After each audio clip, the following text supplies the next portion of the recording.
절벽에 쓰여있는 소용녀의 글을 보고 한참을 생각하던 황용이 눈을 빛내며 손뼉을 쳤다. 과야, 정말 다행이다, 다행이야. 그 말에 양과가 떨리는 목소리로 물었다. 왜요? 뭐가 다행인데요?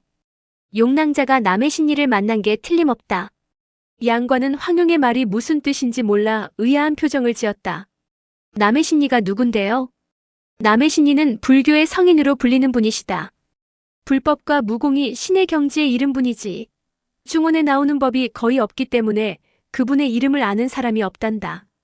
예전에 우리 아버지가 그분을 딱 한 번 뵌 적이 있었는데 그때 배운 장법덕을 정말 많이 보셨지. 맞아, 그때가 분명 32년 전 일이야. 양과는 반신반의하는 표정으로 황용을 따라 32년이라는 말을 중얼거렸다. 그래, 그분은 지금 아마 100살 정도는 되었을 거다. 아버지께서는 그분이 16년 만에 한 번씩 중원에 나온다고 하셨어. 나쁜 사람은 그분을 만나면 벌을 받고 착한 사람은 자비를 얻는다고 하셨지. 용낭자가 그분을 만난 게 틀림없어. 1등 대사 역시 남의 신이를 직접 본 적은 없지만 남의 신이에 관한 이야기를 들은 적 있다고 했다. 1등 대사가 황용의 추측이 꽤 가능성 높다고 하자 양과는 당장이라도 남해로 소용녀를 찾으러 가겠다고 했다. 말도 안 되는 소리 하지 마라. 남의 신이가 사는 곳에 외부인이 발을 들여놓을 수 있을 것 같니? 특히나 남자가 그곳에 발을 들여놓으면 큰 화를 입는다고 들었다. 아버지께서도 그분의 은혜를 입은 후 다시 한번 뵙고 싶어 했지만 감히 그분이 사는 곳에 찾아갈 생각은 하지도 못하셨다. 16년 후에 다시 온다지 않니? 16년 생각보다 금방 지나간다. 그러니 서두르지 말아라. 양과는 한참 동안 고개를 숙인 채 생각에 잠겼다. 양과가 죽음을 받아들일 각오를 한 것은 천축승이 죽었다는 말을 듣고 더 이상 소용녀를 치료할 방법이 없다고 생각했기 때문이다. 그러나 이제 16년 후에 다시 소용녀를 만날 수 있다고 생각하니 삶에 대한 의지가 생겼다. 좋아요, 단장초를 먹겠어요. 만약 효과가 없다면 16년 후 백모님께서 저 대신 이곳에 와주세요. 양과가 단장초를 복용할 의지를 밝히자 1등 대사가 오른손 식지를 뻗어 양과의 소회, 통리, 신문, 극천, 네 곳의 혈도를 가볍게 찍었다.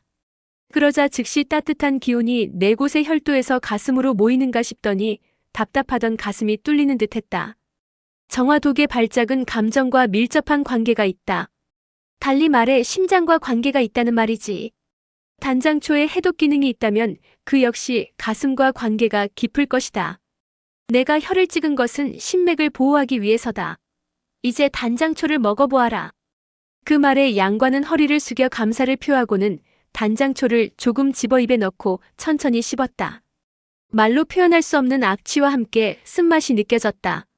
지금까지 먹어본 그 어떤 것보다도 쓴맛이었다. 양과는 조금 씹다가 그대로 삼켜버렸다. 그러곤 그 자리에 가부좌를 틀고 앉아 내공을 운기에 신맥과 단전을 보호했다. 그런데 갑자기 배가 참을 수 없이 아파왔다. 마치 수천 수만 개의 바늘이 배를 쿡쿡 찌르는 것 같고 창자가 마디마디 끊기는 것 같기도 했다. 단장초라는 이름이 괜히 붙은 게 아니었다. 그러나 양과는 이를 악물고 비명소리 한 번 내지 않았다. 얼마나 지났을까 통증이 전신으로 퍼져 온몸 구석구석이 참을 수 없이 아팠다. 그러나 가슴은 여전히 따뜻하고 편안했다. 1등 대사의 일양지 신공이 얼마나 대단한지 알 수 있었다. 통증은 반 시즌이 넘게 계속되었다. 한참이 지나자 통증이 다시 복부에 집중되는가 싶더니 그대로 피를 왈칵 토해냈다. 일반인의 피보다 훨씬 선명하고 짙은 선홍색이었다. 그 모습에 정령과 육무상 등은 놀라서 소리를 질렀지만 1등 대사의 얼굴에는 도리어 희색이 감돌았다. 사제, 자네는 비록 죽었지만 결국 자네가 사람을 살렸네. 양과는 그 자리에서 벌떡 일어나더니 넙죽 엎드려 절을 했다. 양과는 비록 한 번에 몸속에 남은 정화독을 모두 해독하지는 못했지만 단장초가 효력이 있다는 사실은 몸소 확인했다. 이제 꾸준히 단장초를 복용하고 운기한다면 정화독을 모두 해독하게 될 것이었다. 1등 대사가 말했다. 양소엽이 단장초를 먹고도 몸이 괜찮은 것을 보니 확실히 효과가 있나 보군. 그러나 혹시 모르니까 연속해서 복용하지 말고 7일 정도 지난 후 다시 복용하는 게 좋겠네. 그때는 자네가 스스로 내가 알려준 네 군데의 혈도를 찍어 신맥을 보호하도록 하게. 약초의 양도 오늘보다는 조금 줄여야 할 것이야. 양과가 허리를 굽혀 답례했다. 감사합니다. 말씀하신 대로 하겠습니다. 황용은 태양이 중천에 떠 있는 걸 보고 말했다.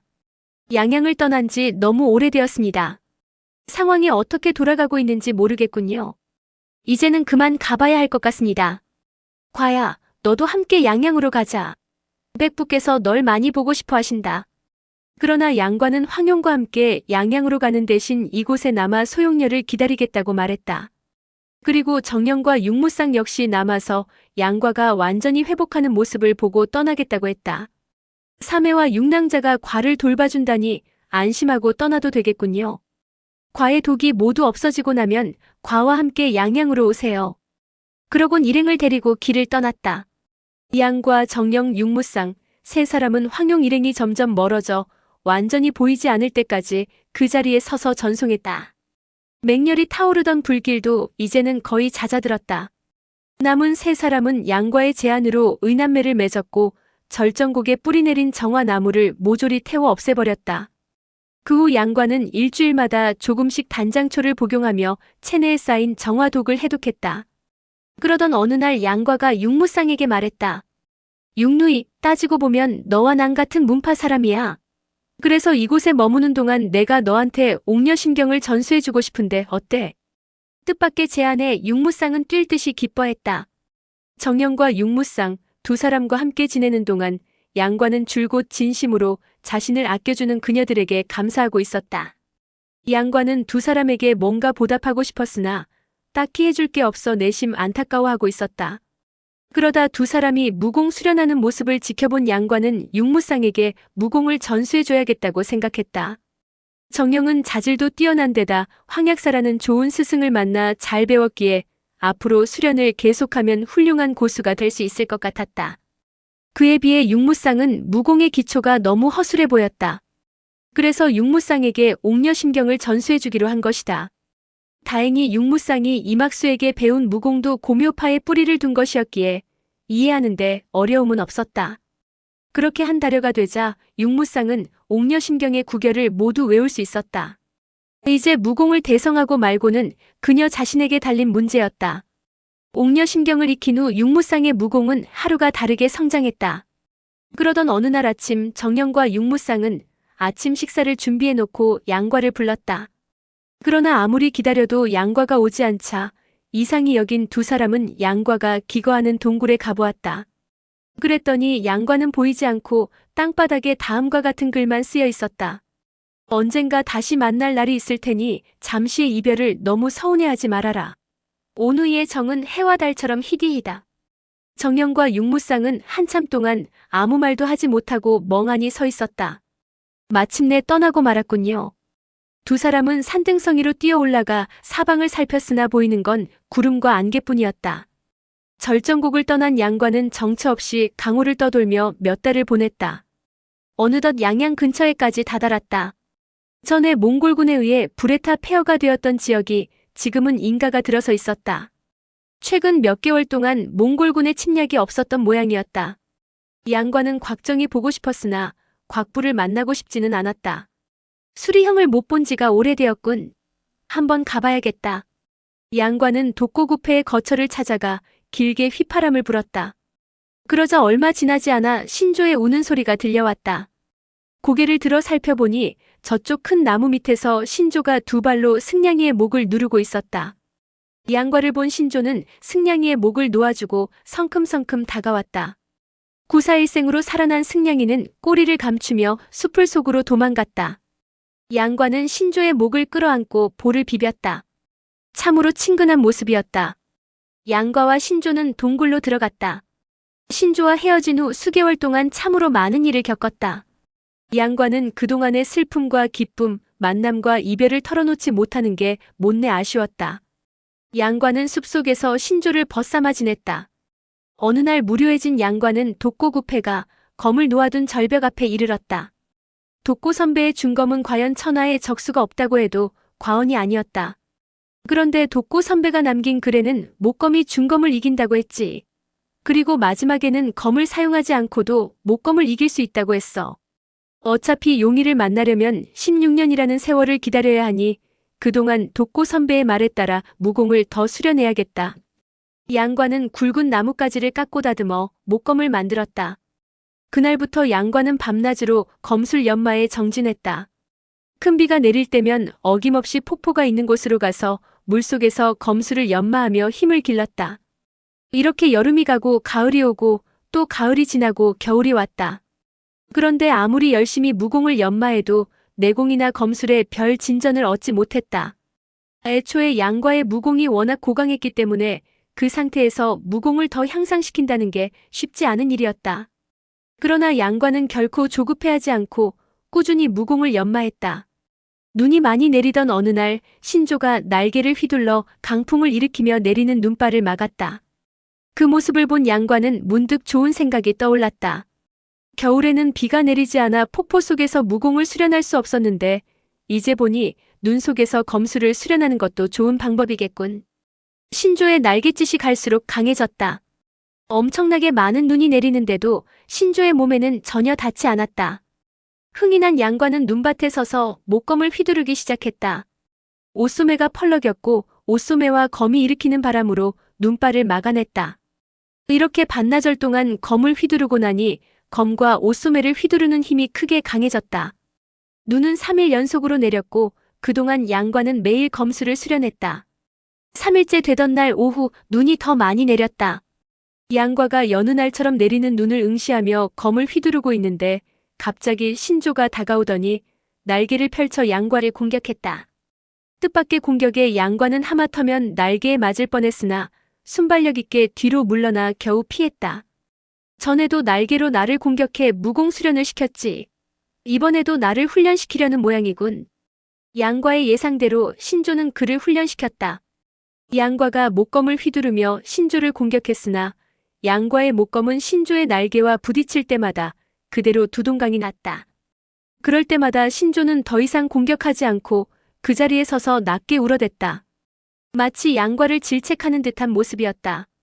그렇게 양과는 목검이 부러질 때마다 다시 목검을 만들어 신조와 대결을 벌였다. 양과는 쉬지 않고 목검을 만들어 덤벼들었고 횟수가 늘어날수록 양과가 버티는 시간도 늘어났다. 신조는 지치는 기색도 없이 엄격한 사부처럼 양과를 훈련시켰다. 양과는 그런 신조가 고마우면서도 부끄러운 생각이 들었다. 수리형이 이렇게 열심히 도와주는데 만약 목검을 제대로 배우지 못한다면 무슨 낯으로 수리형을 대하겠는가? 게다가 이렇게 좋은 기회는 다시 만나지 못할 것이다. 기회를 놓치지 말고 최선을 다해 열심히 해야겠다. 양과는 꿈에서조차 초식을 연구하고 내공을 증진시킬 방법을 생각했다. 무공 수련에 전념하다 보니 소용녀에 대한 그리움도 덜해져 전처럼 힘들지 않게 견딜 수 있었다. 그렇게 겨울이 깊어가고 있었다. 어느덧 소용녀와 헤어진 지도 1년이 훌쩍 넘었다. 수리형, 절정곡에 한번 다녀와야겠어요. 양과는 신조와 작별 인사를 나눈 후 목검을 들고 길을 나섰다. 신조는 갈림길까지 따라 나왔다. 양과는 신조를 향해 읍한 후 북쪽으로 난 큰 길을 향해 발걸음을 옮겼다. 그러나 이상하게도 신조가 양과의 옷을 물고 늘어지더니 남쪽으로 끌고 가는 게 아닌가. 수리형, 난 북쪽으로 가야 해요. 수리형은 이제 그만 돌아가세요. 그러나 신조는 여전히 양과를 남쪽으로 끌고 가려 했다. 수리형, 전에는 내 말을 잘 이해하는 것 같았는데 오늘따라 왜 이렇게 고집을 부리시는 거죠? 그러나 말이 통하지 않기 때문에 하는 수 없이 신조에게 끌려 남쪽으로 향했다. 신조는 양과가 순순히 자신을 따라오자 물고 있던 양과의 옷을 놓아주었다.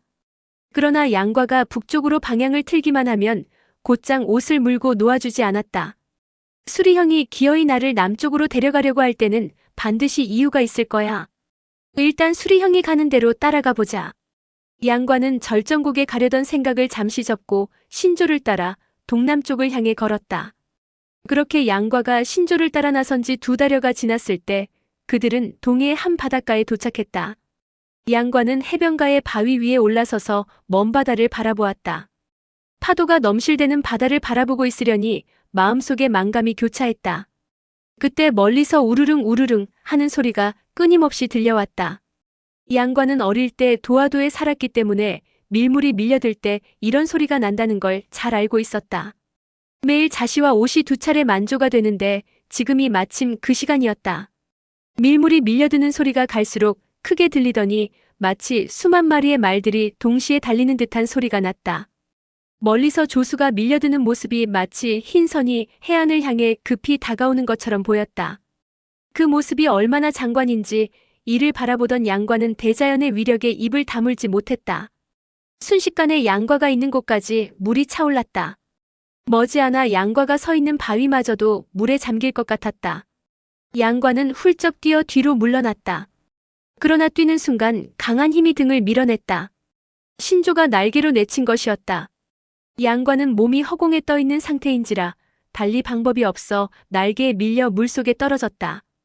갑자기 당한 일이라 양과는 그만 바닷물을 몇 모금 마시고 말았다. 사실 매우 위험한 순간이었으나 다행히 계곡에서 검수를 수련한 경험이 있었기에 얼른 바위 위로 올라가 안정된 자세로 설 수 있었다. 해수면은 큰 파도가 출렁이고 있었지만 바다 밑은 도리어 매우 고요했다. 양과는 그제야 신조가 자신을 바다로 데려온 이유를 깨달을 수 있었다. 바다의 파도를 상대로 검수를 수련하라는 것이었구나. 양과는 양발에 힘을 주어 바위를 밀고 그 힘을 받아 바다 위로 몸을 솟구쳤다. 강한 바람이 얼굴을 덮치는가 싶더니 뒤이어 산더미 같은 파도가 머리 위를 덮쳤다. 양과는 바닷속으로 가라앉았다가 다시 바위를 딛고 몸을 솟구쳤다. 그러고는 숨을 크게 한번 들이쉰 후 다시 바닷속으로 들어갔다. 이렇게 반복하다 보니 썰물이 될 때쯤 양과는 피곤해서 얼굴이 창백해졌다. 그날 밤 자시에 또다시 밀물이 몰려왔다. 양과는 목검을 만들어 파도 속으로 뛰어들었다.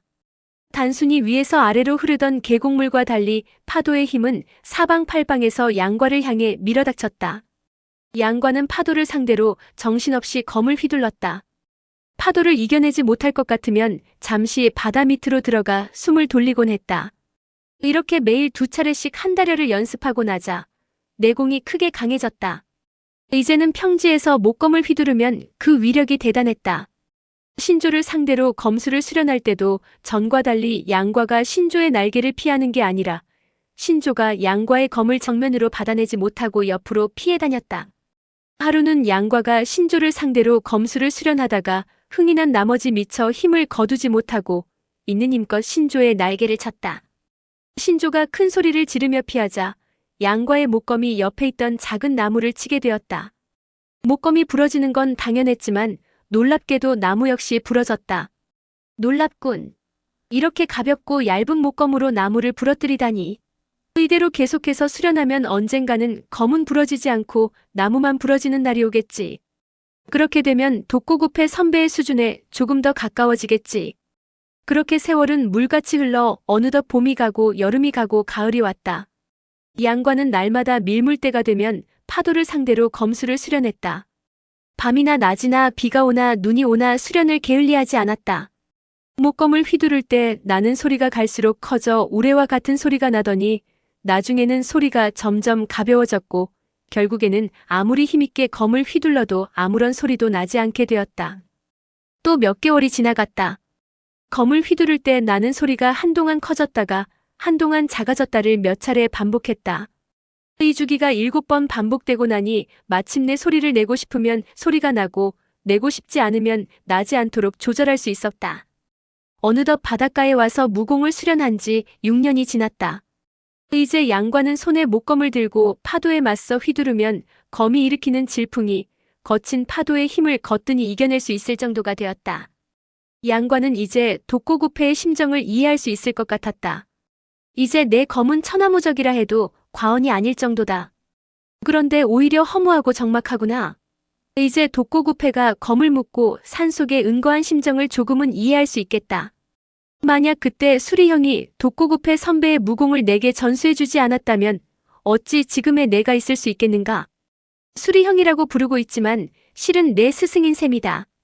그렇게 또 시간은 흘렀고 비가 오고 바람이 불던 어느 날 양과는 문득 이곳을 떠나야겠다고 생각했다. 양과는 그 길로 새로 목검을 만들어 허리에 차고 신조와 함께 서쪽을 향해 길을 나섰다. 그 후 몇 년 동안 양과는 발길 닿는 대로 중원의 강남 지역을 떠돌아다녔다. 그리고 언젠가부터 강호의 한 협객의 소문이 퍼지기 시작했다. 볼품없는 외모를 지닌 큰수리와 함께 다니는 외파리 무사의 이야기였다. 탐관오리로부터 억울한 백성을 구해준 일, 힘만 믿고 힘없는 백성들을 약탈하는 무례배들을 물리친 일등이 입에서 입으로 퍼져나갔다. 그리고 언젠가부터 사람들은 그를 신조대엽이라 불렀다. 대송의 이종황제 개경 원년은 몽골 데칸 몽케의 제위 9년째 되는 해였다. 그해 3월 어느 날 황하 북쪽의 풍릉 나루터에는 사람들의 아우성과 술에 끄는 소리, 말들의 울음소리 등이 뒤섞여 북새통을 이루고 있었다. 요즘 며칠 동안 날씨가 추웠다 더웠다를 반복하더니 황화의 얼음이 녹았다가 한 차례 북풍이 불고 갑자기 추워지면서 녹았던 강물이 또다시 얼어붙었다. 걸어서 강을 건너기에는 얼음이 너무 얇고 배가 다니기에는 너무 두꺼웠다. 강을 건너려던 사람들은 결국 풍릉 나루터에서 발이 묶이고 말았다. 부근에 객점이 몇 집 있기는 했으나 그곳마다 손님이 들어차 뒤늦게 온 사람들은 묵을 곳이 없는 형편이었다. 그래도 남쪽으로 가려는 사람들은 끊임없이 밀려 들어왔다. 그중 안도노점이라는 객점이 가장 규모가 컸는데 안도노점은 평안히 강을 건너가는 여관이라는 뜻이었다.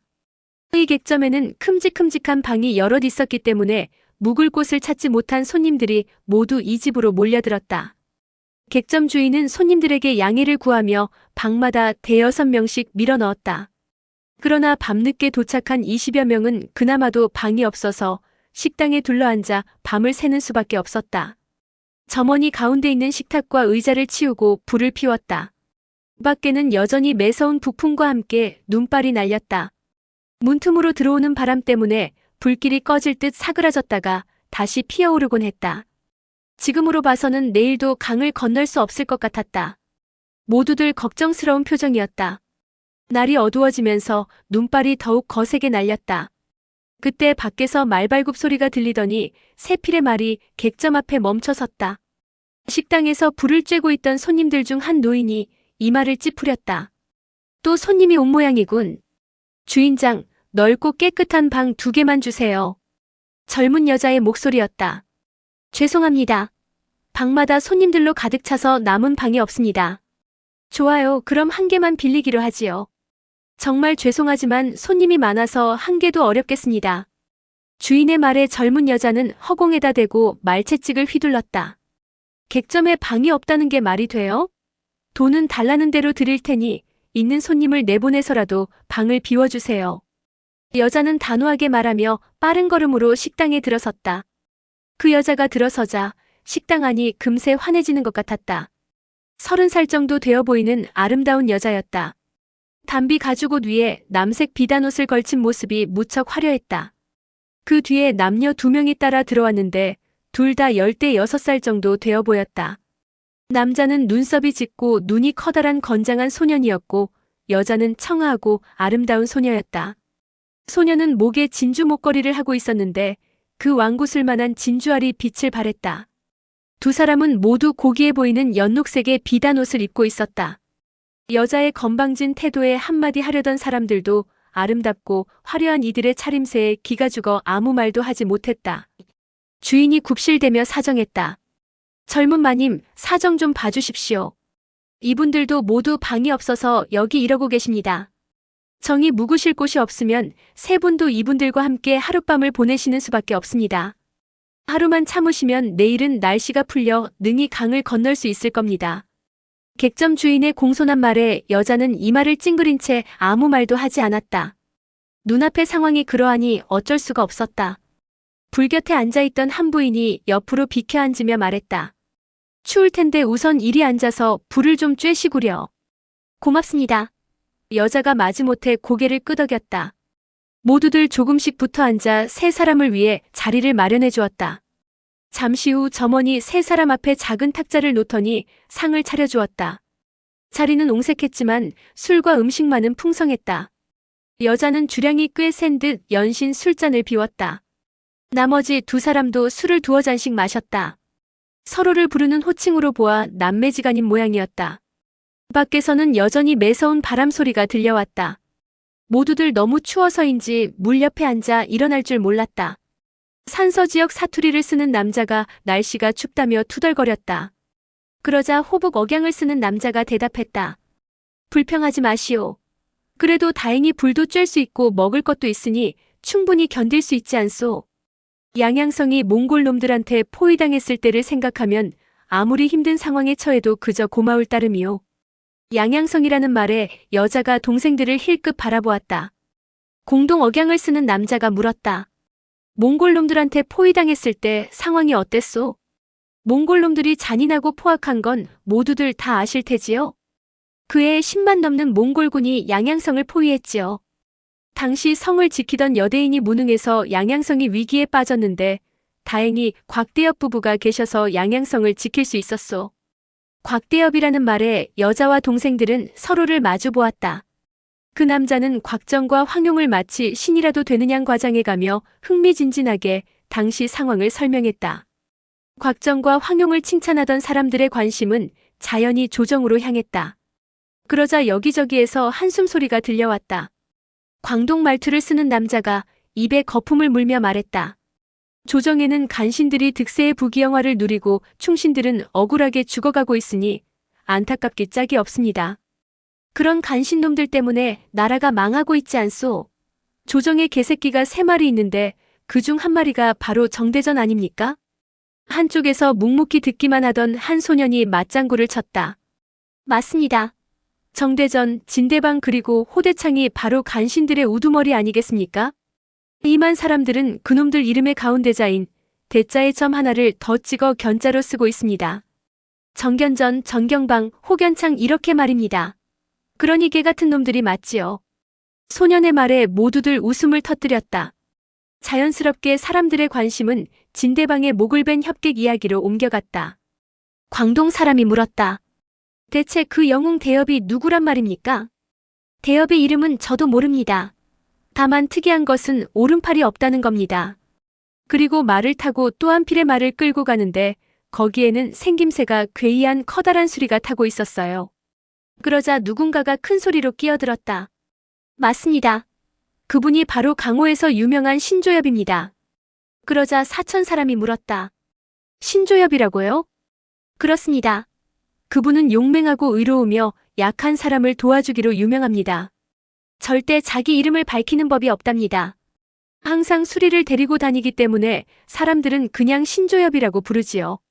원래는 신조대엽이라고 불렀는데 그분께서 대엽이라는 말은 너무 과분하다 하셔서 그냥 신조엽이라고 부른답니다.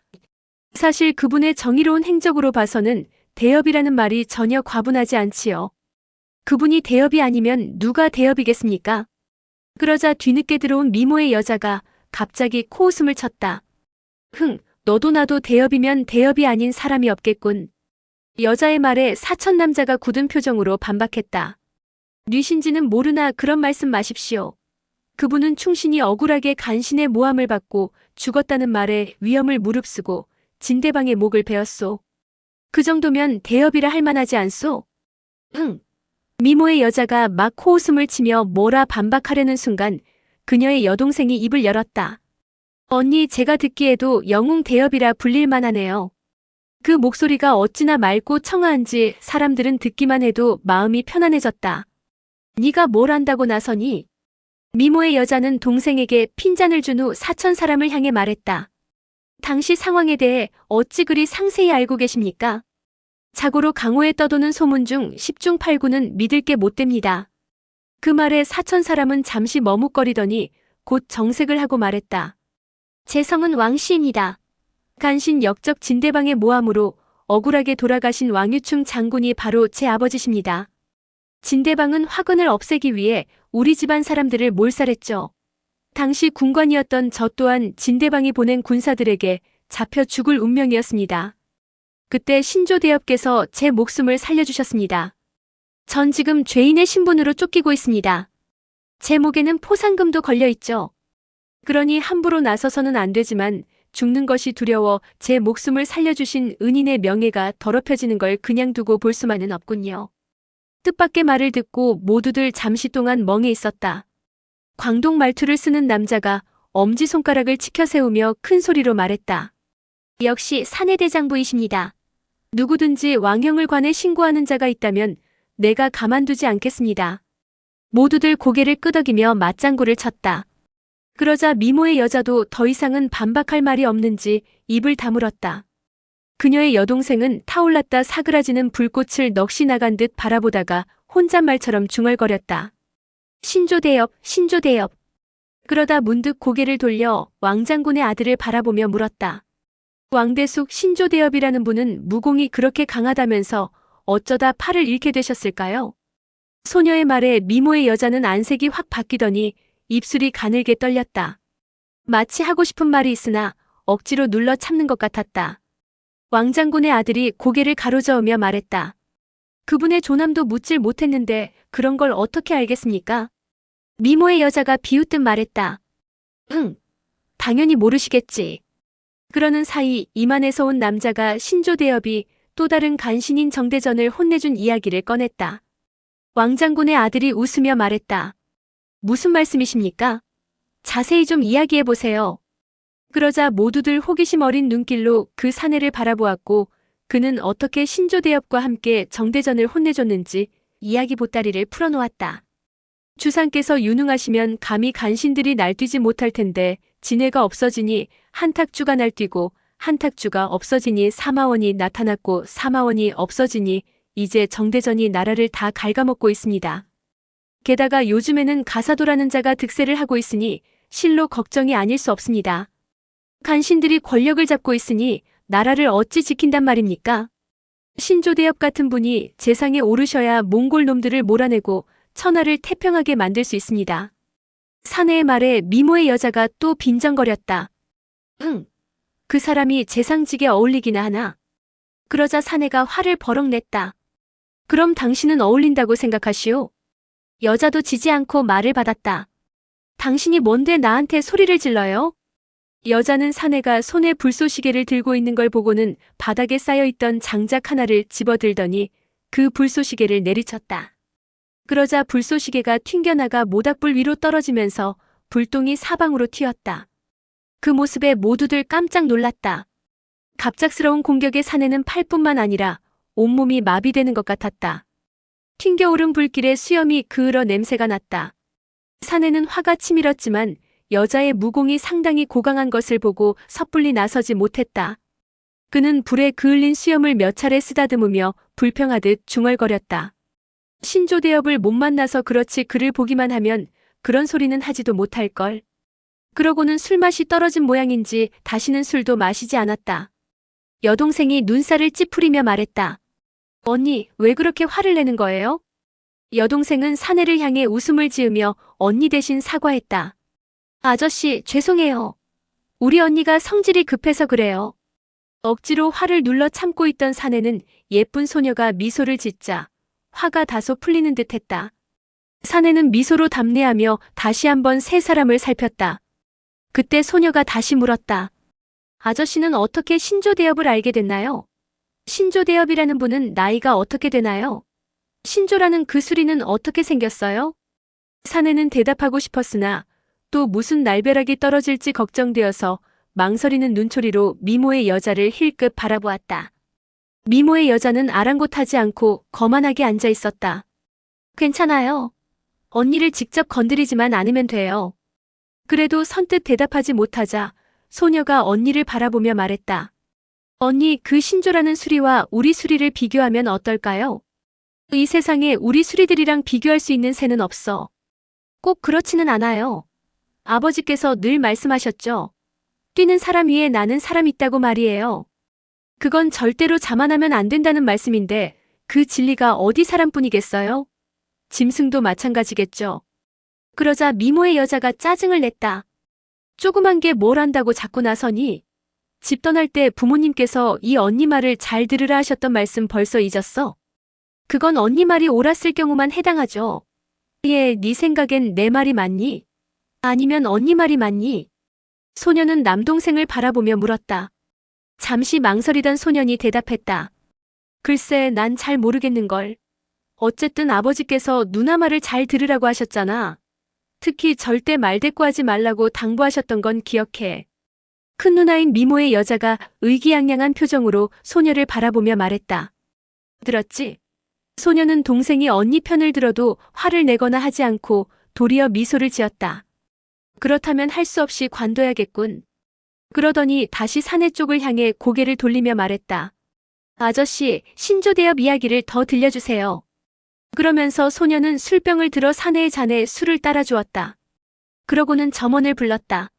이봐요, 여기 술 10근이랑 소고기 20근 더 주세요. 저희 언니가 여기 계신 손님들 추위를 달래시라고 술과 고기를 대접하신답니다. 술 10근에 소고기 20근이요. 점원은 큰 소리로 소녀의 주문을 반복하며 분주히 움직였다.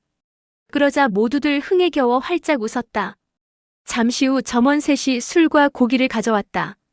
그걸 보고 미모의 여자가 눈살을 찌푸리며 말했다. 대접이야 얼마든지 할 수 있지만 확실하지도 않은 일을 함부로 짓거리는 사람들에게 그러고 싶지는 않아. 이봐요, 이 술과 고기는 내가 내는 게 아니니까 내게 돈 받을 생각은 하지도 말아요. 여자의 말에 당황한 점원들이 여자와 소녀를 번갈아 가며 바라보았다. 그러자 소녀가 머리에 꽂고 있던 금비녀를 빼서 점원에게 건네주었다. 순금 비녀예요. 은자 열량은 좋게 넘을 거예요. 가서 돈으로 바꿔다 주시고 술 10근과 양고기 20근 더 가져오세요. 점원은 웃으며 고개를 끄덕이기는 했지만 얼른 비녀를 받지는 못했다. 미모의 여자가 화를 냈다.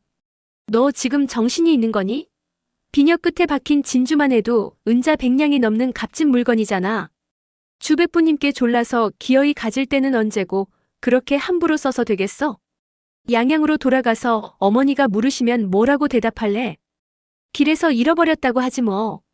소녀가 혀를 한 번 쑥 내밀고는 장난스럽게 대답했다. 너 지금 나하고 장난치겠다는 거야? 소녀는 젓가락으로 소고기를 한 점 집어 입안에 넣었다. 이미 먹기 시작했는데 다시 물릴 수도 없잖아요. 그러니 언니도 먹어봐요. 여러분, 어서 드세요. 사양하실 것 없어요. 모두들 두 자매의 입씨름을 흥미롭게 지켜보았다. 아무래도 착하고 천진난만한 소녀가 더 마음에 들었다. 소녀가 술과 음식을 재차 권하자 동생 편을 들어주고 싶은 마음에 술을 마실 줄 모르는 사람들도 잔을 들어 두어 모금씩 마셨다. 화가 난 여자는 짜증이 나는 듯 눈을 감고 귀를 막아버렸다. 아저씨, 우리 언니가 잠들었으니 큰 소리로 말씀하셔도 돼요. 동생의 말에 여자는 눈을 치켜뜨며 노한 목소리로 말했다. 내가 언제 잠들었다는 거야? 잘 됐네. 언니를 깨울 염려도 없으니 정말 큰 소리로 말해도 되겠네. 양아, 잘 들어. 한 번만 더 까불면 내일 널 데려가지 않을 테야. 마음대로 해요. 그럼 난 8호랑 가면 되니까. 8호는 날 따라갈 거야. 소녀가 남동생을 바라보며 물었다. 너 누구랑 같이 갈래? 소녀는 난처해서 어찌해야 할 바를 몰랐다. 큰 누나 편을 들자니 둘째 누나가 서운해할 것이고 둘째 누나 편을 들면 큰 누나가 화를 낼 게 뻔했다. 어머니께서 우리 셋이 함께 가라고 하셨어. 그러니 흩어지면 안 돼. 여자가 소녀를 향해 눈을 흘겼다. 이렇게 말을 안 들을 줄 알았더라면 네가 나쁜 사람한테 납치되었을 때 그렇게 찾으려고 애쓰지 않았을 텐데. 소녀는 언니의 말에 마음이 약해진 듯 팔을 잡고 애교스럽게 말했다. 언니, 내가 잘못했으니 화내지 말아요. 여자는 팔을 뿌리치며 여전히 상대하려 들지 않았다. 언니, 웃어요. 응. 안 웃으면 간지럼 태울 거야. 어서 웃어봐요. 그러나 여자는 콧방귀를 뀌며 더욱 고개를 돌릴 뿐이었다. 소녀는 오른손을 뻗어 언니의 겨드랑이에 손을 넣으려 했다. 여자는 고개도 돌리지 않고 왼손을 뻗어 휘둘렀다. 동생은 왼손으로 언니의 손목을 잡고 오른손으로는 여전히 겨드랑이에 손을 넣으려 했다. 여자가 오른쪽 팔꿈치를 살짝 낮추어 소녀의 팔을 치려하자 소녀는 손으로 둥근 원을 그리며 언니의 공격을 피했다. 그 모습이 우아하고 아름답기 그지없었다. 두 사람은 순식간에 예닐곱 초식을 겨루었으나 소녀는 언니의 겨드랑이를 간지릴 수 없었고 언니 역시 소녀의 손목을 잡지 못했다. 이 모습을 지켜보던 한 남자가 낮은 목소리로 말했다. 대단한 무공 실력이군. 자매는 동시에 손을 멈추고 남자를 바라보았다. 그는 방 한 구석에서 몸을 웅크려 얼굴을 두 무릎 사이에 묻은 채 자고 있었다. 모닥불 옆에 앉을 때 방구석에 누군가가 있는 걸 보긴 했지만 자고 있었기 때문에 전혀 염두에 두지 않았다. 그때까지도 그 사람은 고개를 무릎 사이에 묻은 채 자고 있었기 때문에 두 자매가 싸우는 모습을 보았을 리 없었다. 아무래도 조금 전 무공 실력이 대단하다고 말한 사람은 그가 아닌 모양이었다. 소녀는 술을 한 사발 따른 후 고기 한 접시를 들고 그 남자에게 다가갔다. 아저씨, 일어나셔서 이것 좀 드세요. 남자는 크고 투박한 손을 뻗어 술과 고기를 받아들며 고맙다고 말했다. 그러나 그는 여전히 고개를 들지 않았다. 그때 남동생이 두 누이를 보며 투덜거렸다. 아버지가 함부로 무공을 사용하지 말라고 당부하셨잖아요. 소녀가 고개를 끄덕였다. 그래, 네 말이 맞아. 우리가 너무 경솔했나 봐. 이제 안 그럴게. 이어 소녀는 신조대업을 안다는 사내를 향해 고개를 돌리며 말했다. 아저씨, 미안해요. 언니와 싸우느라 아저씨 이야기 듣는 걸 깜빡 잊었네요. 어서 이야기해주세요. 사내도 다소 놀란 눈으로 바라보고 있다가 이야기를 시작했다. 그 후에도 신조대업에게 도움받았다는 사람들의 이야기가 이어졌다. 신조대업을 만나본 사람이 이렇게 많은데 난 한 번도 못 보다니. 한 번만 만나볼 수 있으면 좋으련만. 소녀의 말에 미모의 여자가 짜증을 내며 소리쳤다. 그만둬. 그 사람이 무슨 영웅이라고 그렇게 만나고 싶다는 거야? 그 사람의 무공은 우리 아버지와 비교하면 아무것도 아니야. 허풍 섞인 소문을 듣고 무조건 대단하게 생각하다니 철없는 것 같으니라고. 그 사람을 만나고 싶다고. 사실 넌 이미 그 사람을 만난 적이 있어. 그 사람이 널 안아주기도 했는걸. 그 말에 소녀는 얼굴을 붉히며 화를 냈다. 언니가 되어서 무슨 말을 그렇게 함부로 해요? 그 사람이 나를 안아주다니 그런 말을 누가 믿겠어요? 믿든 말든 상관없지만 사실이야. 그 사람 이름은 양과이고 어릴 때 도화도에서 나와 함께 살았어. 그 사람 팔이 그렇게 된 건 어쨌든 너는 태어나자마자 그 사람에게 안겨 엄청 돌아다녔어. 이 미모의 여자는 바로 곽부였다. 소녀는 태어나자마자 온갖 순환을 겪으며 표범의 젖을 먹고 자란 곽양이었고 남동생은 곽양의 쌍둥이 동생 곽파로였다. 세월은 이미 절정곡 멸문으로부터 10수년이 훌쩍 지났다. 곽부는 야율제와 결혼했고 곽양과 곽파로도 훌쩍 자랐다. 며칠 후면 양양에서 영웅대연이 열리는데 세 남매는 아버지의 명을 받고 전진교의 구척이를 초대하러 진양으로 갔다간 다시 양양으로 돌아가는 길이었다. 곽양은 신조대업이 어릴 때부터 자기 집안과 잘 아는 사이라는 말에 곽부에게 매달리며 캐묻기 시작했다. 언니, 신조엽이란 분이 정말 우리 도화도에서 살았나요? 그런데 왜 어머니 아버지는 그분에 대해 전혀 이야기를 안 해주시는 거죠? 부모님이 너에게 이야기하지 않은 일이 어디 그것뿐이겠니? 사실 양과 이야기가 나오기만 하면 곽정은 이성을 잃는 듯했다. 양과의 팔이 잘린 것이나 소용녀가 중독된 게 모두 곽부의 경솔한 행동 탓이었기 때문이다. 그래서 딸이 어른이 되어 시집을 갔는데도 곽정은 딸과 사위 체면을 생각하지 않고 호되게 꾸짖곤 했다. 그 때문에 집안 사람들은 암묵적으로 양과에 관한 이야기를 꺼내지 않게 되었다. 그러니 곽양과 곽파로가 양과에 대해 들어본 적이 없는 건 당연했다. 어릴 때 도화도에서 함께 살았다면 우리 집안과도 교분이 두텁다는 얘기인데 왜 오랫동안 왕래가 없었을까? 아무튼 언니, 9월 15일에 양양에서 열리는 영웅대연에는 그분도 오시겠네요. 성격이 괴상하다고 말했잖니. 거만하기는 또 얼마나 거만한데. 10중 8구는 참석하지 않을 거야. 곽양은 양과가 영웅대연에 참석하지 않을 것이라는 말을 듣자 실망하여 한숨이 절로 나왔다. 그때 한 우렁찬 음성이 대화 속에 끼어들었다. 영웅대연에 참석하는 사람들이라고 해서 모두 영웅이 아니고 진정한 영웅호걸이라고 해도 모두 영웅대연에 참석하는 건 아닐 것이오. 방구석에서 웅크리며 자고 있던 그 남자였다. 그가 자리에서 벌떡 일어나며 말했다. 낭자께서 신조엽을 만나보고 싶다면 어려운 것도 없습니다. 제가 오늘 밤 낭자를 그분이 있는 곳으로 안내해드리죠. 그 사내의 목소리가 어찌나 우렁찬지 귀가 다 먹먹해질 지경이었다. 모두들 그의 목소리에 깜짝 놀랐는데 그의 용모를 보고서는 더욱 놀랐다. 사척 정도의 작은 키에 비쩍 마른 몸, 엄청나게 큰 머리, 손발은 또 일반 사람보다 훨씬 길었다. 저렇게 큰 머리와 긴 손발이라면 일반인의 몸에 달려있다고 해도 매우 이상하게 보일 터인데 유난히 작은 난쟁이 같은 사람에게 붙어있으니 더더욱 괴상하게 보였다. 키 작고 머리 큰 남자의 말에 곽양은 뛸 듯이 기뻐했다. 신조엽이 있는 곳을 알고 있군요. 아저씨, 정말 고마워요. 평생 잊지 않을게요. 하지만 평소 신조엽과 아는 사이도 아니니 불쑥 찾아가면 실례가 되지 않을까요? 신조엽이 만나려 하지 않을 수도 있잖아요. 오늘이 아니면 다시는 만날 수 없을지도 모르오. 그렇다면 더욱 가야겠군요.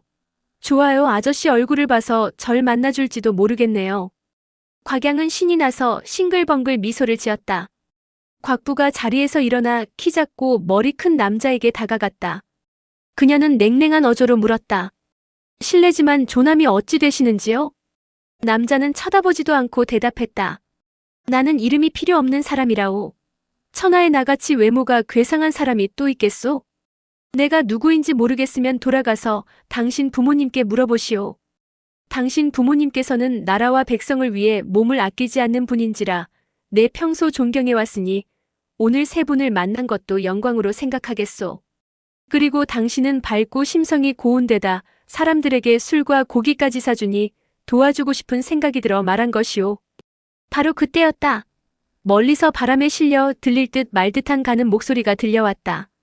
노래를 부르는 것 같기도 하고 주문을 외우는 것 같기도 했다. 서산 1굴기 10 가운데 9이 도착했구나. 그런데 대두기는 아직 오지 않으니 어찌 된 일이냐? 매우 음산한 목소리였다. 소리는 끊어질 듯 힘없이 이어졌지만 모든 사람의 귀에 똑똑히 들렸다. 키 작고 머리 큰 남자가 깜짝 놀란 목소리로 외치며 일어섰다. 아차, 지금 갑니다. 그 말과 함께 쿵 하는 소리가 나며 방 안이 어두워졌다. 다시 불꽃이 살아나 밝아졌을 때는 대문에 구멍이 뚫려 있을 뿐 키 작고 머리 큰 사내의 종적은 보이지 않았다. 모두들 놀라 그가 뚫고 나간 문을 바라보았다. 놀랍게도 문에는 사람 형태 그대로 구멍이 나 있었다. 그 모습을 보고 곽파로가 말했다.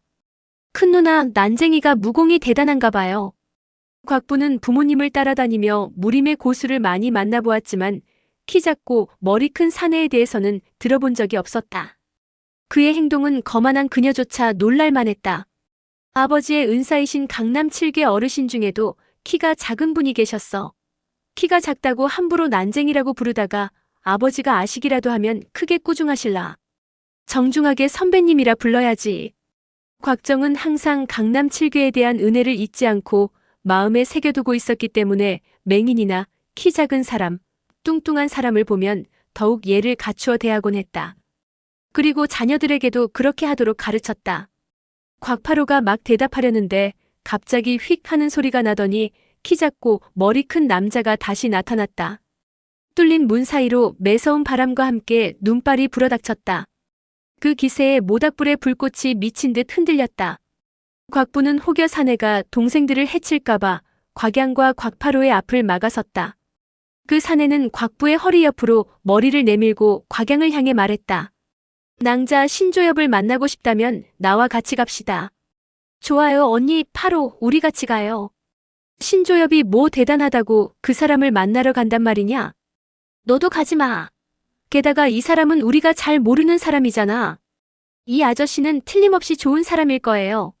가기 싫으면 나만 잠깐 갔다 올 테니 여기서 기다리고 계세요. 신조엽을 안다던 남자가 갑자기 자리에서 일어나더니 곽양을 말렸다. 낭자 절대로 가면 안 됩니다. 이자는 서산 1굴기 중 한 명이에요. 키 작고 머리 큰 사내가 희죽 웃으며 말했다. 서산 1굴기를 아느냐? 낭자께서는 내가 좋은 사람이라고 하는데 왜 네가 나서서 나쁜 사람이라고 하는 것이냐? 그는 말을 하면서 번개같이 손을 뻗어 신조엽을 안다던 남자에게 일장을 날렸다. 그러자 퍽 하는 소리와 함께 남자의 몸이 뒤로 날아가 벽에 부딪히며 그대로 기절하고 말았다. 그 모습을 보고 곽부가 앞으로 나서며 큰 소리로 말했다. 죄송합니다. 제 동생이 어리고 무지에 따라간다고 했지만 날도 어두운데 어딜 따라가겠습니까? 그러고는 곽양을 향해 큰 소리로 말했다. 어딜 간다는 거야? 너 얌전히 있어. 바로 그때 가늘고 힘없는 목소리가 또다시 들려왔다. 서산 1굴기 10 가운데 9이 도착했는데 대두기는 왜 지금까지 오지 않느냐? 걱정이 되는구나. 이 음성은 멀리 떨어진 곳에서 들려오는 것 같기도 하고 혹은 바로 곁에서 들려오는 것 같기도 했다. 이번에는 동쪽에서 들려오는 것 같다가 또 서쪽에서 들려오는 것 같기도 했다. 그 음성이 어찌나 기괴하고 음산한지 소름이 오싹 끼쳤다. 오늘 아무리 무서운 요괴를 만나게 된다 해도 반드시 신조엽을 보고 말 테야. 곽양은 이미 마음을 굳힌 뒤인지라 전혀 흔들리지 않았다. 아저씨, 어서 절 데려가 주세요. 곽양은 양발에 힘을 주며 몸을 솟구쳐 그 사내가 뚫어놓은 대문의 구멍을 지나 밖으로 나갔다. 안 돼. 가면 안 돼. 곽부가 급히 소리치며 팔을 뻗었지만 미처 잡지 못했다. 곽부는 대문을 지나 밖으로 나가 동생의 뒤를 쫓으려 했다. 그러나 막 대문을 지나려는 순간 곽부를 향해 대두기의 일장이 날아들었다. 곽부도 즉시 일장을 뻗어 대두기의 공격을 맞받아쳤다. 두 고수의 일장이 충돌하며 파공음과 함께 기파가 사방으로 퍼졌다. 곽부가 충격을 흘리기 위해 뒤로 급히 물러서는 사이 대두기와 곽양은 이미 자취를 감추고 없었다. 매서운 북풍이 눈보라와 함께 불어닥쳤다. 곽부가 동생을 부르며 밖으로 나갔지만 웃음소리만 멀리서 들릴 뿐 곽양의 그림자는 보이지 않았다. 한편 대두기는 곽양의 손목을 잡아 끌며 앞으로 뛰어나갔다. 대두기는 마치 개구리처럼 팔딱팔딱 뛰면서 전진하는데 한 번 뛸 때마다 그 거리가 상당히 넓었다. 곽양은 대두기에게 잡힌 손목이 너무나 아팠다. 그러나 대두기가 좋은 사람이라고 믿는 곽양이었기에 결코 두렵지는 않았다. 그녀는 어려서부터 곽정과 황용에게서 직접 무공을 배웠기 때문에 무공의 기초가 매우 튼튼했다. 그러나 처음에는 대두기가 뛸 때마다 자신도 따라 뛸 수 있었지만 나중에는 완전히 대두기에게 의지하는 수밖에 없었다. 얼마나 뛰었을까? 숲속에서 누군가가 말을 걸어왔다. 대두기, 어째서 이렇게 늦었지? 하하하. 예쁜 여자아이를 데려왔군. 이 아이는 곽정과 황용의 딸이야. 신조엽을 보고 싶다고 해서 데려왔지. 곽정과 황용의 딸이라고. 대단한 아가씨군. 그때 산모퉁이에서 누군가가 음침한 목소리로 말했다. 곧 삼경이다. 어서 출발하자. 그 말과 함께 말발굽 소리가 어지럽게 들려오더니 하얀 눈 위에 말을 탄 사람들이 나타났다. 자세히 보니 여러 필의 말 중 9필만 사람이 타고 있었다. 그중 2사람은 여자였는데 한 명은 나이든 노파였고 다른 한 명은 붉은 옷을 걸치고 있었다. 2사람은 흰 눈과 대조되어 매우 눈에 띄었다.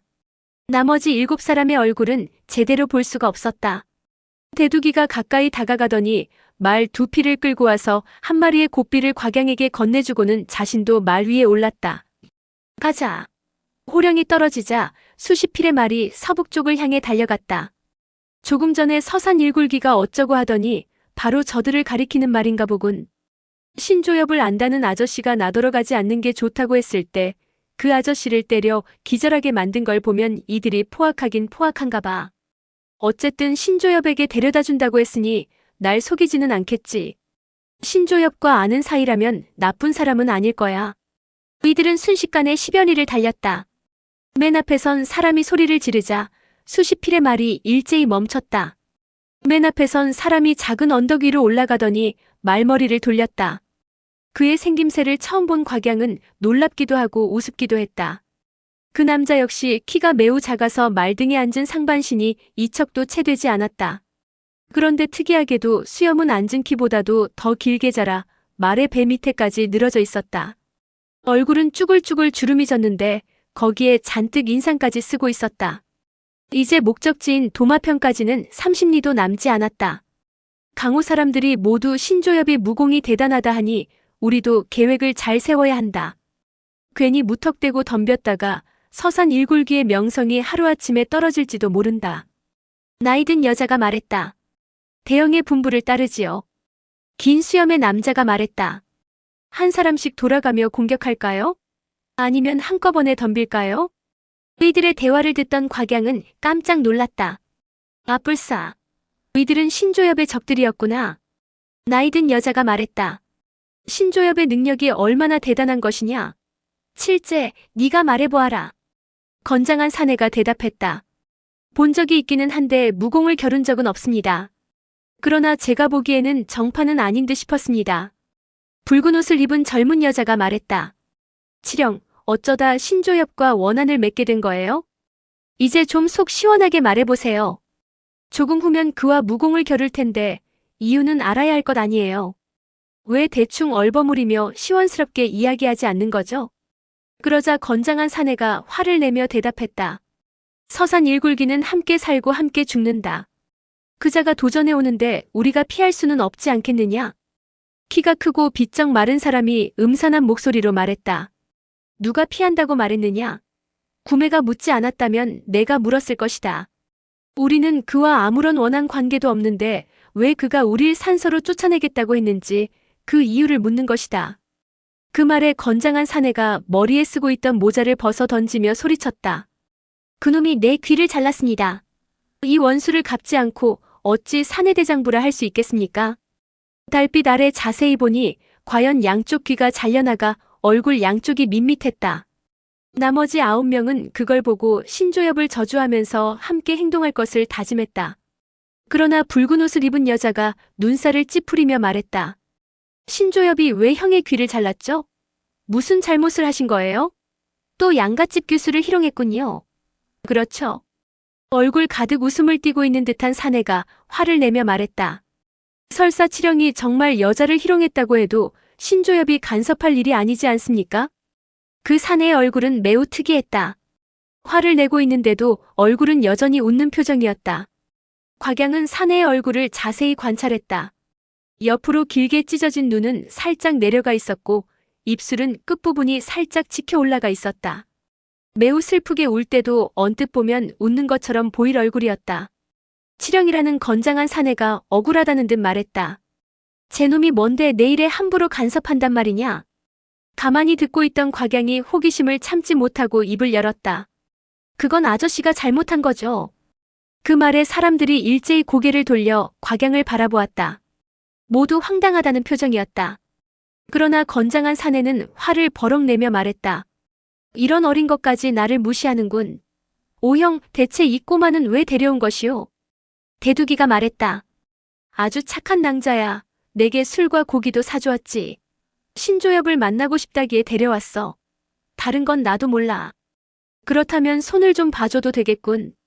건장한 사내는 허공에 대고 채찍을 2번 휘두르더니 곽양의 머리를 향해 내리쳤다. 그러자 곽양도 채찍을 휘둘러 막았다. 2개의 채찍이 허공에서 만나 한 대 감겼다. 사내가 채찍을 휙 당기자 곽양은 버티지 못하고 손을 놓았다. 곽양의 채찍을 빼앗은 사내는 또다시 채찍을 휘두르려 했다. 그때 수염이 긴 노인이 사내를 말렸다. 아우, 시간이 많이 늦었네. 어린애랑 노닥거릴 시간이 없어. 그 말에 사내는 채찍을 거두어들였다. 수염이 긴 노인이 곽양을 보며 비웃듯 말했다. 어린 것이 겁도 없구나. 서산 일굴기는 아무것도 두려워하지 않는다. 곽정과 황용의 명성이 아무리 높다 해도 우린 눈 하나 깜짝하지 않는다. 그러니 한 번만 더 입을 함부로 놀리면 그땐 네 목이 무사하지 못할 것이다. 건장한 사내가 말을 이었다. 귀가 잘린 난 그놈에게 말했소. 죽일 테면 빨리 죽여라. 그러나 날 죽이면 서산 일굴기가 네 놈을 가만두지 않을 것이다 라고 말이오. 그랬더니 그놈이 서산 일굴기라고. 좋다, 오늘은 일단 널 죽이지 않겠다. 서산 일굴기가 얼마나 대단한지 좀 봐야겠다. 이달 말 도마평에서 기다릴 테니 나머지 9을 모두 데리고 오너라. 만약 용기가 없어 오지 않을 거라면 너희는 모두 이곳을 떠나 다시는 돌아오지 말아야 할 것이다. 그러지 않으면 내가 직접 너희를 찾아 산서로 쫓아버리고 다시는 돌아오지 못하게 하겠다 라고 말하며 사라졌습니다. 사람들은 그의 얘기를 듣고 잠시 아무 말이 없었다. 한참이 지나자 노파가 조심스럽게 물었다. 무슨 무기를 쓰든가? 무공은 어느 문파의 것이었지? 팔이 하나뿐이라 무기를 사용하지 않았어요. 무공은 글쎄 아무리 보아도 파악할 수가 없었어요. 대형 무기도 없이 한쪽 팔로 칠제를 제압한 걸 보면 무공이 대단한 모양입니다. 아무래도 수로 밀어붙여야 할 것 같습니다. 그 말에 수염이 긴 노인이 고개를 숙인 채 생각에 잠겨 있다가 고개를 들며 말했다. 신조엽의 명성은 무시할 수 없다. 최근 10여 년 사이 그의 손에 당한 사람이 한둘이 아니니 틀림없이 무공이 뛰어날 것이다. 오늘 밤의 결전을 만만하게 생각해서는 안 된다. 나와 이제가 정면에서 공격하고 삼재와 사재가 옆에서 그의 하반신을 공격하도록 해라. 오재와 육재는 뒤에서 공격하고 칠재와 팔재는 바깥쪽에서 긴 무기로 공격해 그의 정신을 교란해라. 구매는 상황을 봐서 암기를 바라고 십재도 적당한 때에 독가루를 발사해라. 우리 10사람이 서산 일굴기로 연을 맺은 후 10사람이 함께 적을 맞아 싸우기는 이번이 처음이다. 오늘 밤 만약 그놈을 죽이지 못한다면 우리가 죽게 될 것이다. 이름만 귀신이 아니라 진짜 귀신이 될 수도 있다는 걸 명심하거라. 그러자 대두기가 말했다. 대형 10사람이 한 사람을 공격한 사실이 강호에 알려지면 설사 이긴다 해도 고개를 들고 다닐 수 없게 됩니다. 대두기의 말에 노파가 말했다. 신조엽을 죽이고 이 어린 계집을 없애버리면 그 사실을 아는 사람은 아무도 없을 것이다. 말을 마친 노파가 팔을 살짝 휘둘렀다.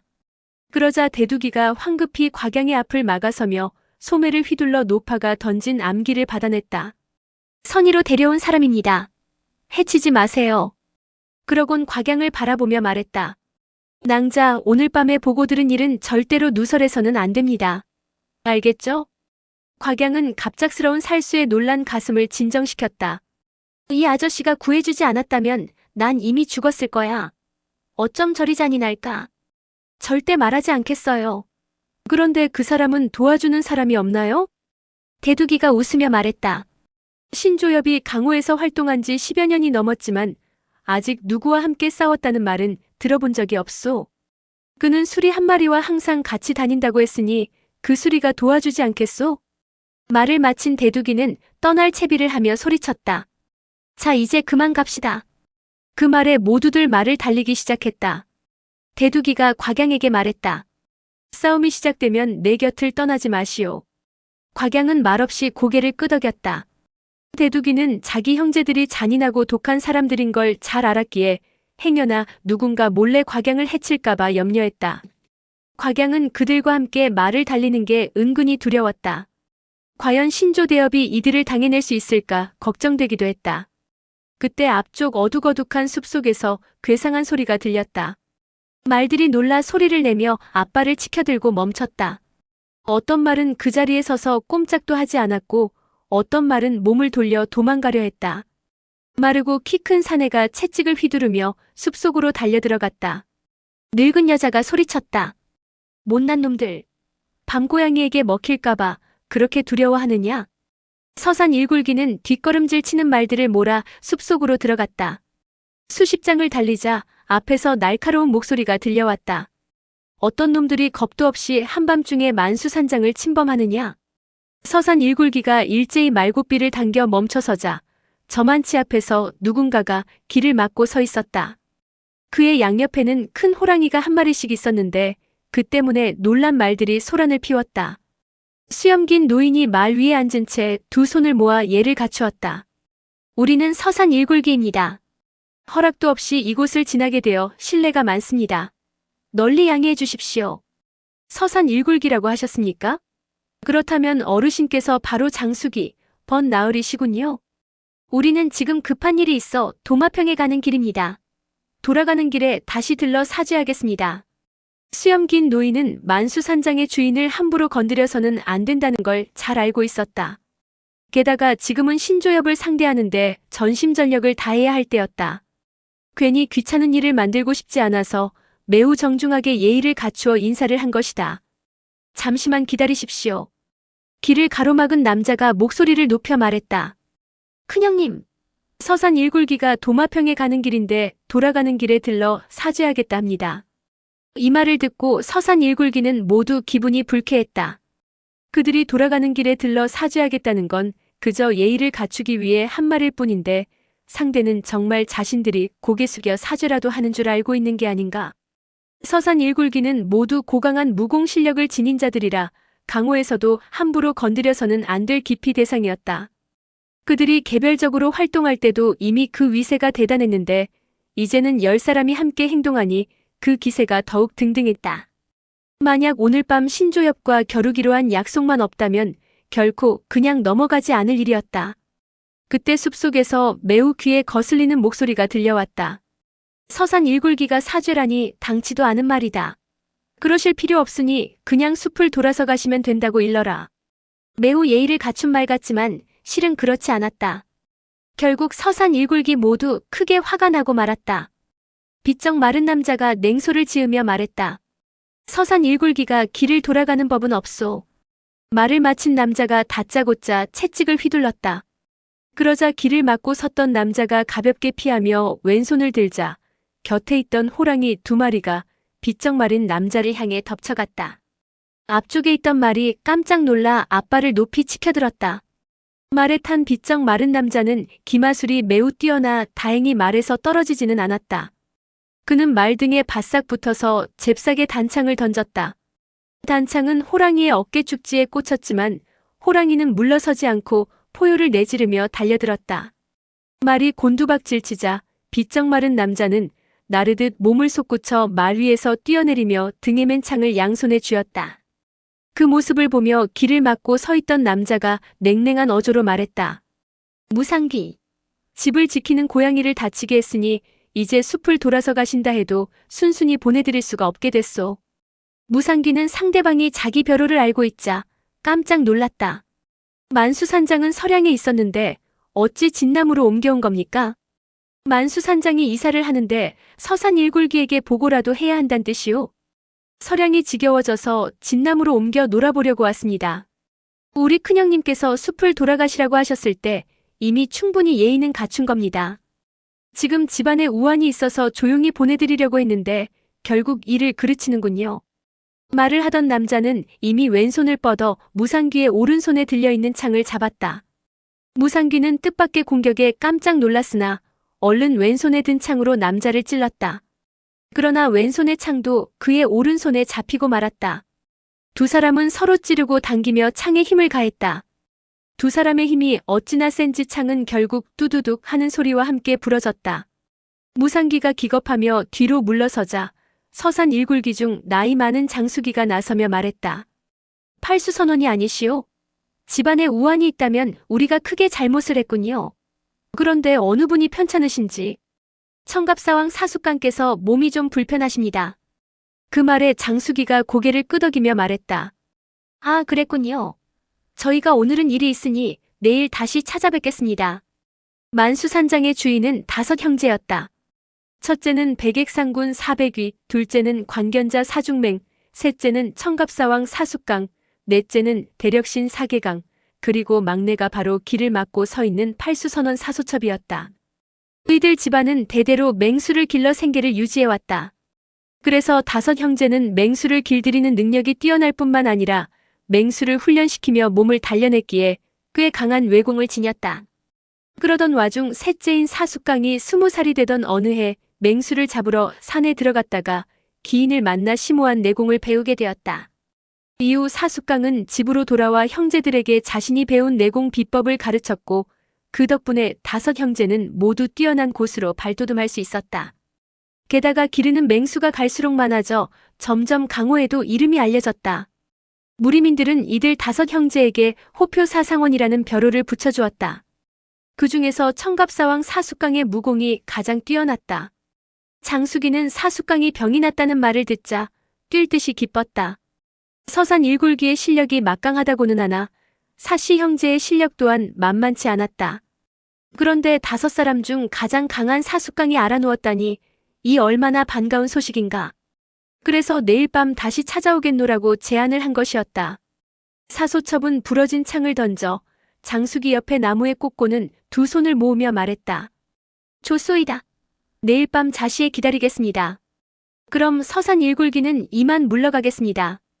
장수기도 목례를 하고 양발로 말의 배를 차며 일행에게 길을 재촉했다. 그들이 앞쪽을 향해 말을 몰자 사소첩이 큰 소리로 외쳤다. 잠깐, 저희 큰형님께서 숲을 돌아서 가시라고 말씀하셨는데 잊으셨습니까? 그 말에 장수기가 막 고삐를 당겨 멈추며 대답하려는데 숲속 동북쪽과 서북쪽에서 동시에 요란한 웃음소리가 들려왔다. 돌아보니 양쪽 숲속에서 짙은 연기가 피어올랐다. 그걸 보고 사소첩이 기겁하며 소리쳤다. 당신들 대체 숲속에서 무슨 짓을 한 것이오? 알고 보니 8째인 상문기와 10째인 소검기가 사소첩과 장수기가 대화를 나누는 틈을 타서 몰래 숲속으로 들어가 불을 지른 것이었다. 그런데 그때 상문기와 소검기가 대경실색하며 달려왔다. 두 사람은 숨이 턱에 차도록 뛰며 비명을 질러댔다. 그 모습을 보고 놀란 장수기가 무슨 일이냐고 고함질렀다. 호랑이. 호랑이가 수백 마리 있습니다. 불이 난 것을 본 사소첩의 얼굴에 노기가 가득했다. 큰형님, 둘째 형님. 일단 우리 일이 급하니 우선 저놈들을 보내버립시다. 나중에 다시 찾아내서 손봐주면 될 것 아닙니까? 그때 무언가가 숲속에서 튀어나와 눈앞을 휙 스치고 지나갔다. 강아지만한 짐승이었다. 몸은 그다지 크지 않았지만 다리가 매우 길었고 몸은 눈같이 흰데 꼬리는 검었다. 그 짐승은 고양이 같기도 하고 개 같기도 했다. 구미영호가 나왔다. 짐승을 목격한 사소첩이 기겁해서 소리치며 그 뒤를 쫓았다. 매우 당황스럽고 공포에 찬 목소리였다. 연이어 숲 뒤쪽에서 맹수 소리가 들렸다. 호랑이의 포효 소리와 사람의 비명 소리가 뒤섞여 숲을 울리니 곽양은 등에 소름이 돋았다. 그 소리를 듣고 사방에서 온갖 짐승들이 일제히 울부짖으며 숲속에서 뛰어나왔다. 사자, 호랑이, 표범, 이리, 코끼리, 원숭이, 오랑우탄 등 종류도 다양했다. 그때 사소첩의 목소리가 들렸다. 큰형님은 동북 쪽으로, 둘째 형님은 서북 쪽으로, 넷째 형님은 서남 쪽으로. 검은 그림자가 숲속에서 나와 눈앞을 스쳐 지나갔다.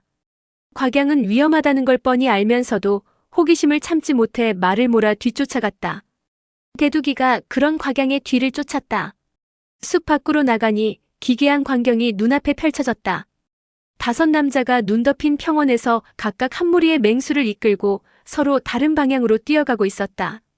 맹수들은 평소 훈련이 잘 되어 있는 탓인지 서로 싸우거나 물지 않고 주인의 명령에 따라 일사불란하게 움직이고 있었다. 곽양은 무섭기도 하고 신기하기도 했다. 마치 5 무리의 맹수들이 무언가를 포위하는 듯한 형세였다. 그때 하얀 그림자가 휙 지나가는가 싶더니 조금 전 보았던 개 같기도 하고 고양이 같기도 한 짐승이 맹수들 틈을 뚫고 나와 곽양 앞을 스치듯 지나갔다. 어찌나 빠른지 그야말로 번개 같은 동작이었다.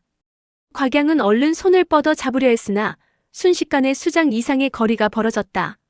짐승은 저만치 멈춰서더니 고개를 돌려 곽양을 노려보았다. 둥근 눈동자는 불을 뿜는 것처럼 붉었고 쉴 새 없이 번들거리고 있었다. 사시 형제가 소리쳤다. 구미영호가 저쪽에 있다. 저쪽이야. 맹수들이 한꺼번에 그 짐승을 향해 달려들었다. 그러자 산사태가 나는 듯한 엄청난 소리가 났다. 곽양은 말을 몰아 옆으로 숨으려 했다. 그러나 맹수들을 보고 놀란 말이 다리에 힘이 빠지는지 앞다리를 굽히며 앞으로 고꾸라지고 말았다. 곽양은 맹수들의 시선을 끌지 않으려 쓰러진 말을 잡고 숨도 쉬지 않았다. 그 순간 강한 피비린내를 풍기며 맹수들이 곽양을 지나 멀어져 갔다. 마침 서산 일굴기도 말을 몰아 숲에서 나왔다. 장수기가 말했다. 사시 형제들의 무공이 아무리 강하다 해도 전혀 두렵지 않지만 저 맹수들은 상대하기가 힘들겠다. 오늘 밤은 신조엽을 상대해야 하니 다른 일로 힘을 소모해서는 안 된다. 어서 가자. 맞아요. 우선 신조엽을 죽이고 내일 다시 와서 저 맹수들을 불질러 버리자고요. 노파가 맞장구를 치며 채찍을 휘둘렀다. 그때 맹수들의 울음소리가 다시 들리더니 몇 갈래로 나뉘어 돌아오고 있었다. 이번에는 포효하지도 않았고 빨리 뛰지도 않았다. 그 모습을 보고 장수기의 안색이 갑자기 굳어졌다. 이런, 어서 가야겠다. 그러나 이미 포위된 듯 사방에서 울부짖는 소리가 들렸다. 장수기가 말에서 내려 낮게 휘파람을 불자 모두들 신속하게 말에서 내려 각자의 위치를 찾았다. 서산 일굴기는 5방위로 나뉘어 무기를 손에 든 채 적을 기다렸다. 대두기가 낮은 소리로 말했다. 낭자, 어서 돌아가시오. 이번에는 정말 위험하겠소. 신조엽은요?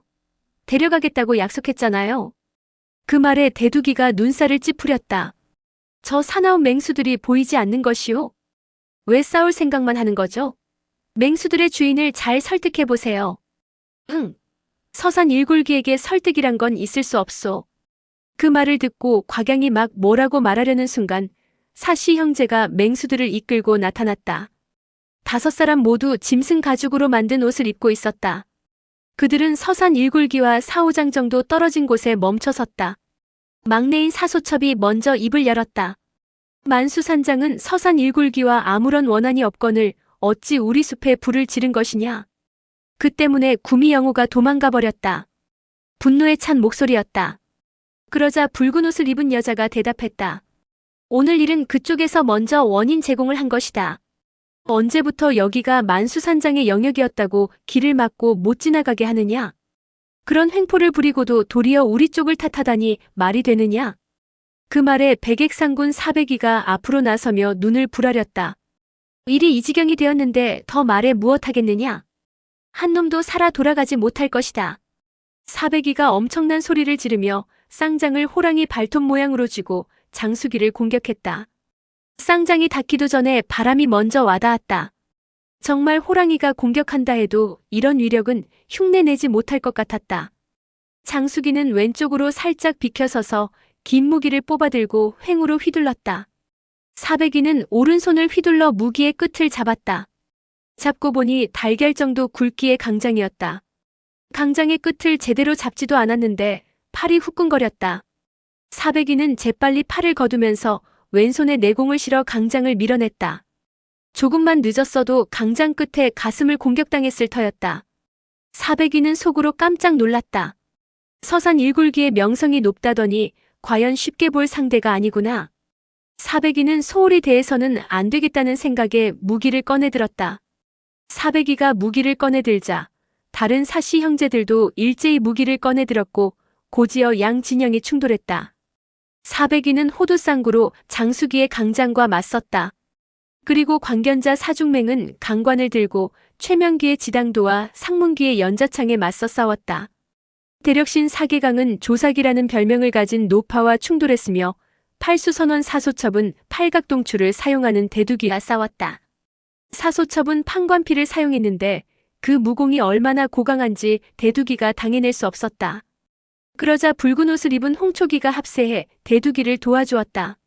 이들은 눈밭에서 네 갈래로 나뉘어 치열한 싸움을 벌였는데 쉽게 승부가 날 것 같지 않았다.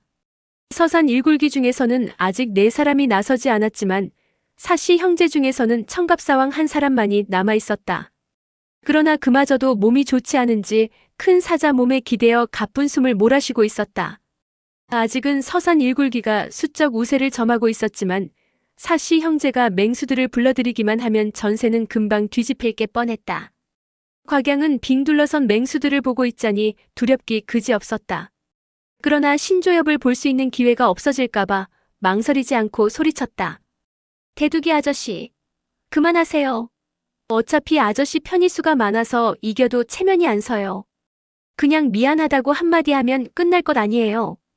그러나 서산 1굴기가 그녀의 말에 따라 싸움을 그만두겠는가? 싸움은 곽양의 만류에도 불구하고 한참 동안 계속되었다. 그리고 두 진영의 싸움은 그야말로 백중지세였다. 그이들의 싸움을 지켜보고 있던 곽양은 마음이 조급해 견딜 수가 없었다. 이미 신조엽과의 약속 시간이 지나버린 것이다. 만약 신조엽이 기다리다가 가버릴까봐 조바심이 났지만 이들을 말릴 방법이 없었다.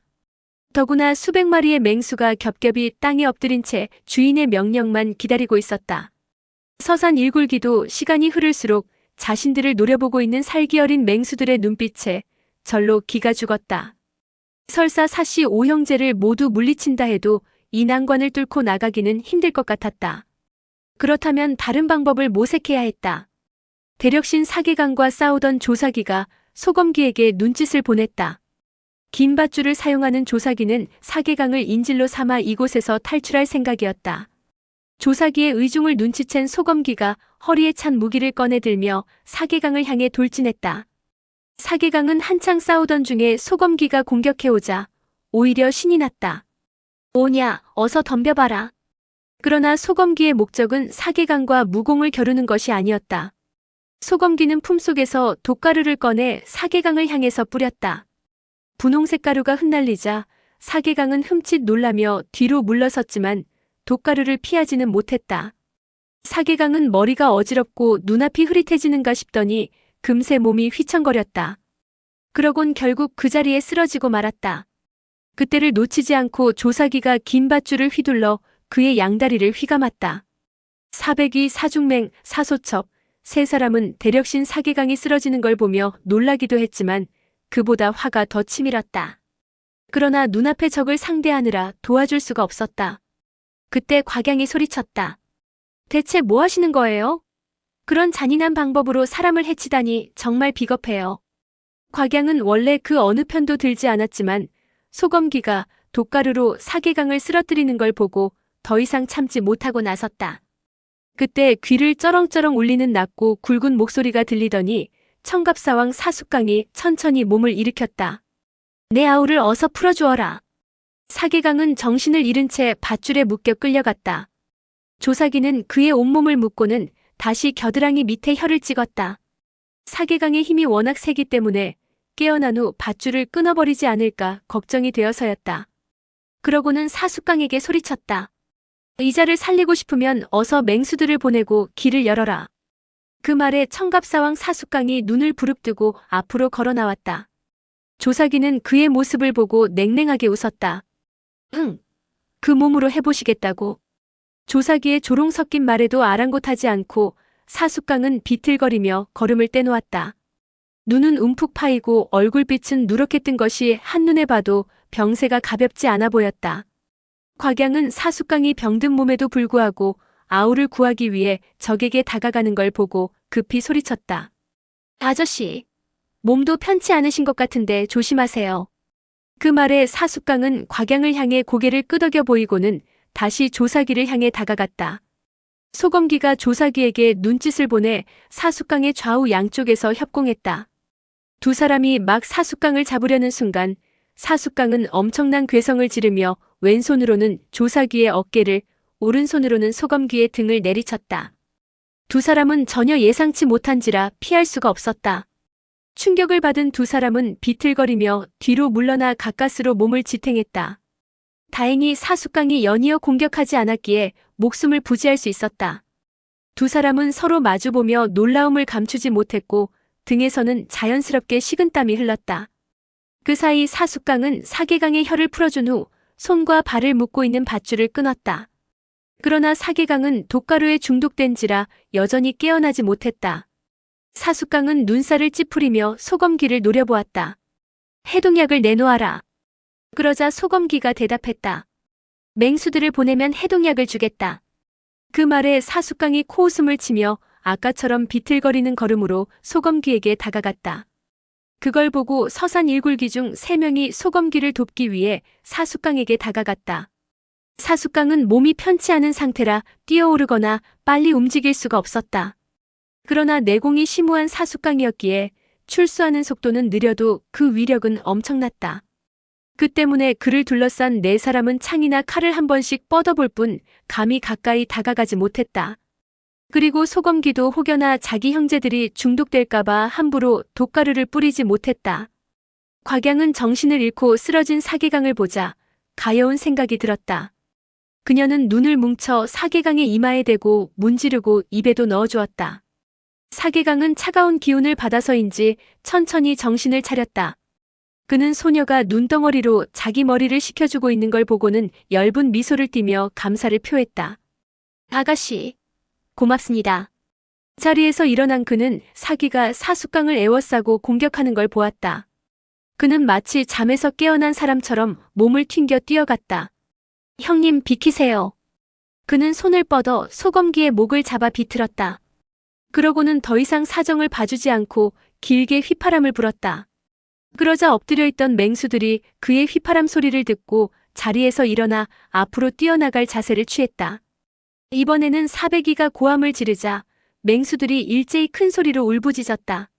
서산 일굴기는 숱하게 많은 적과 싸워봤지만 이런 경험은 처음인지라 두렵고 떨리는 마음을 주체할 수가 없었다.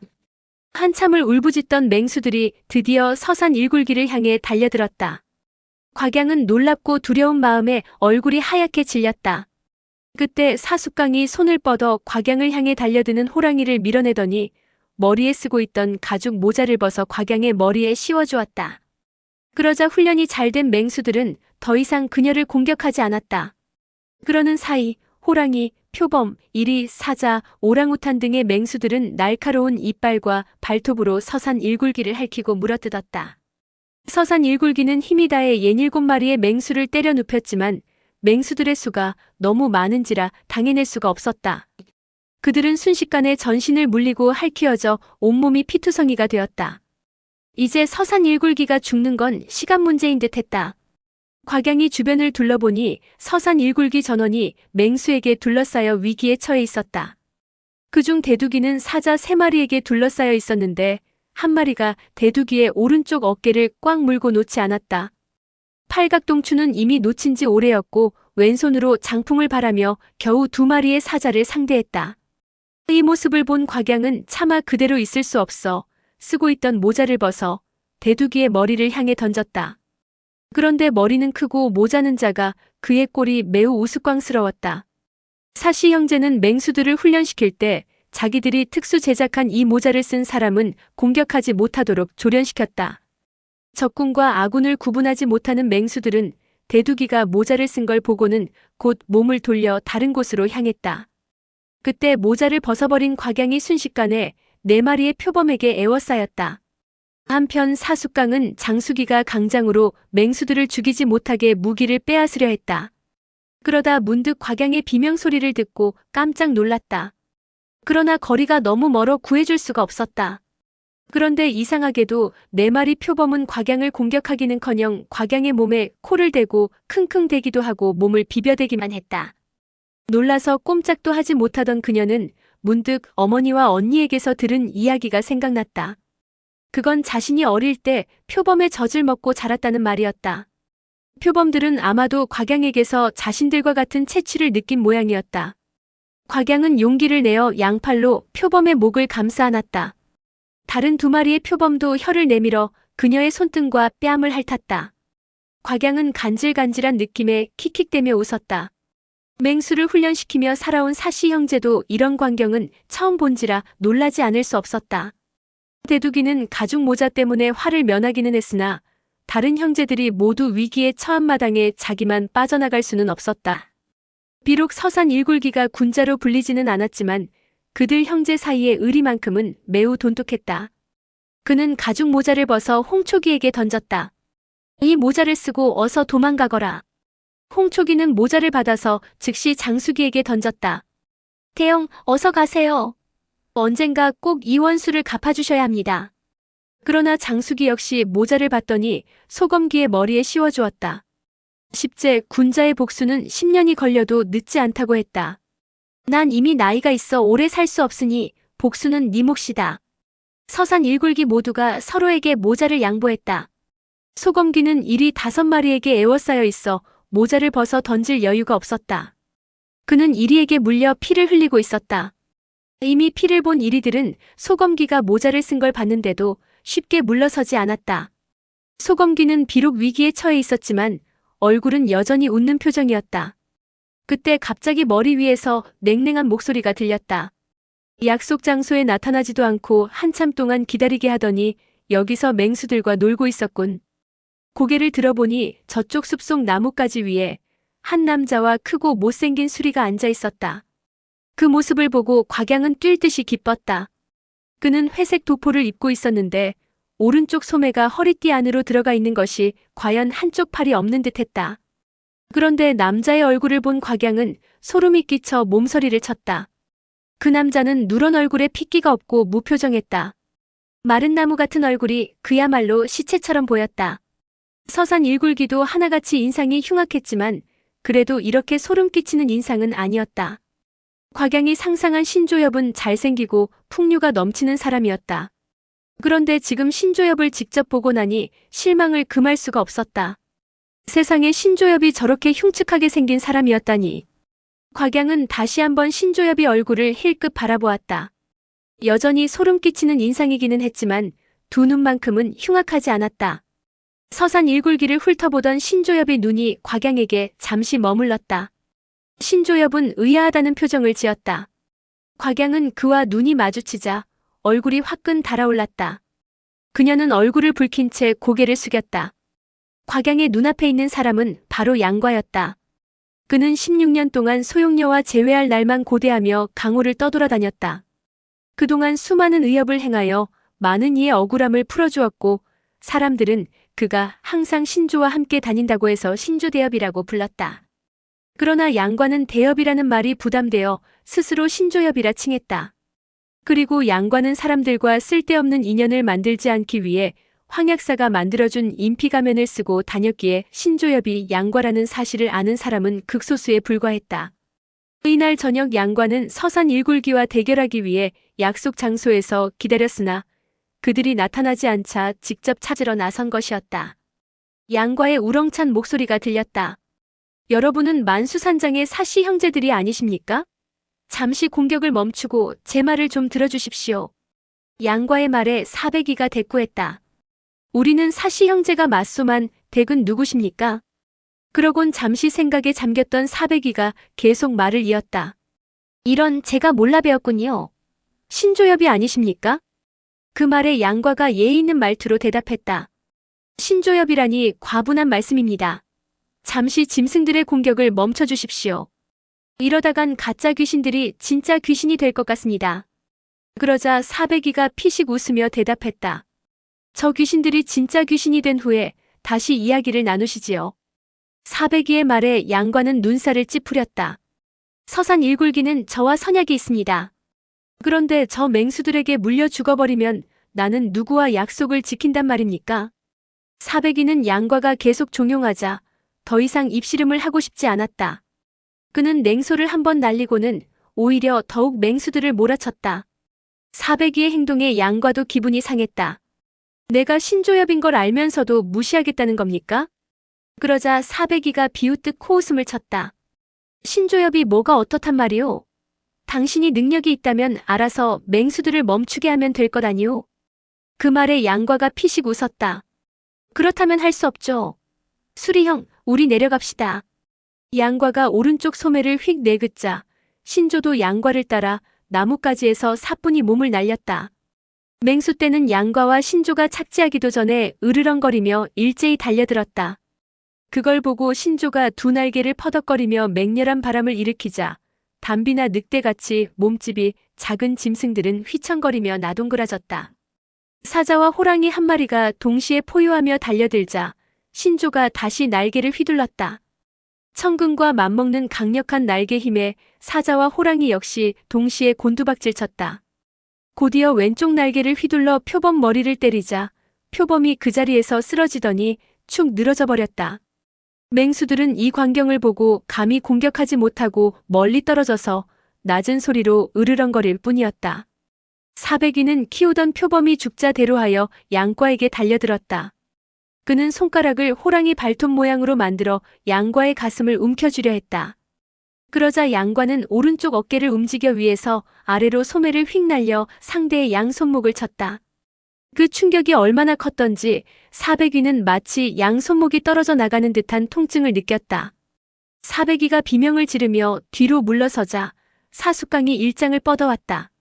그러자 양과 역시 왼손을 뻗어 사숫강의 일장을 맞받아쳤다.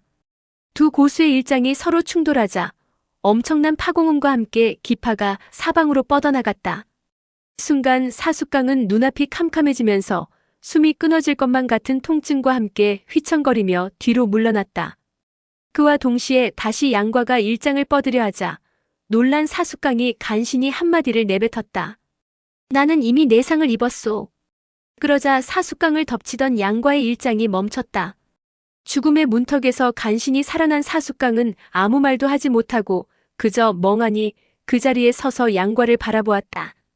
사백이, 사중맹, 사계강, 사소첩 등은 사숫강이 꼼짝도 하지 않고 넋이 나간 사람처럼 서 있는 모습을 보고 그가 중상을 입었음을 알았다. 사시 형제들은 화를 참지 못하고 맹수들에게 신호를 보낸 뒤 자기들도 양과에게 일제히 덤벼들었다. 양과는 호랑이 한 마리가 옆에서 달려들자 몸을 약간 굽혀 피했다.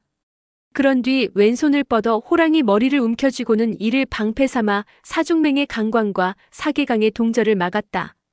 그러고는 호랑이의 네 발로 사백이와 사소첩의 머리와 가슴을 공격했다. 이미 입신의 경지에 오른 양과는 호랑이를 움켜쥐고 자유자재로 휘둘렀다. 호랑이는 머리를 붙잡히자 놀라고 화가 나서 주인도 알아보지 못하고 이빨을 드러내 으르렁거리며 발톱으로 마구 핥히었다. 사배기와 사소첩은 자기들이 항상 데리고 다니던 호랑이에게 물리고 핥히어져 온통 상처투성이가 되었다. 그 모습을 보며 곽양은 옆에서 손뼉을 치며 좋아했다. 신조협, 대단해요. 아저씨들, 어서 패배를 인정하세요. 양과는 곽양을 흘깃보며 생각했다. 저 낭자는 대체 어느 편이지? 아까는 표범과 친한 척하고 서산 일굴기에게도 친절하더니 이제는 내게도 호의를 보이는군. 한편 사숙강은 가까스로 숨을 2번 내쉬고는 길을 통하게 했다. 다행히 충격을 받기는 했지만 양과에게 내상을 입지는 않은 것 같았다. 저자가 진심으로 싸운다면 우리 5 형제는 상대도 되지 않겠구나. 사숙강은 둘째 형과 넷째 아우가 무기를 들고 양과를 공격할 틈을 노리는 걸 보고 황급히 소리쳤다. 형님, 어서 무기를 버려요. 아우도 상황 판단을 잘해야지. 그 말에 사중맹은 즉시 강관을 거두었으나 다혈질인 사계강은 막무가내였다. 상황 판단을 잘하라니? 저놈이 내 동저에 얻어맞아 나가떨어지는 모습을 꼭 보여줄 테다. 사계강은 양손으로 동저를 움켜쥐고 휙 소리를 내며 양과의 머리를 내리쳤다. 그러나 양과는 피하지 않고 왼손으로 코끼리 코 모양의 동저 앞을 붙잡았다. 하룻강아지 범 무서운 줄 모른다더니. 양과의 냉소 띤 비아냥에 격분한 사계강은 전력을 다해 동저를 아래로 눌렀다. 그러나 아무리 힘을 주어도 동저는 양과의 머리 위에서 꼼짝도 하지 않았다.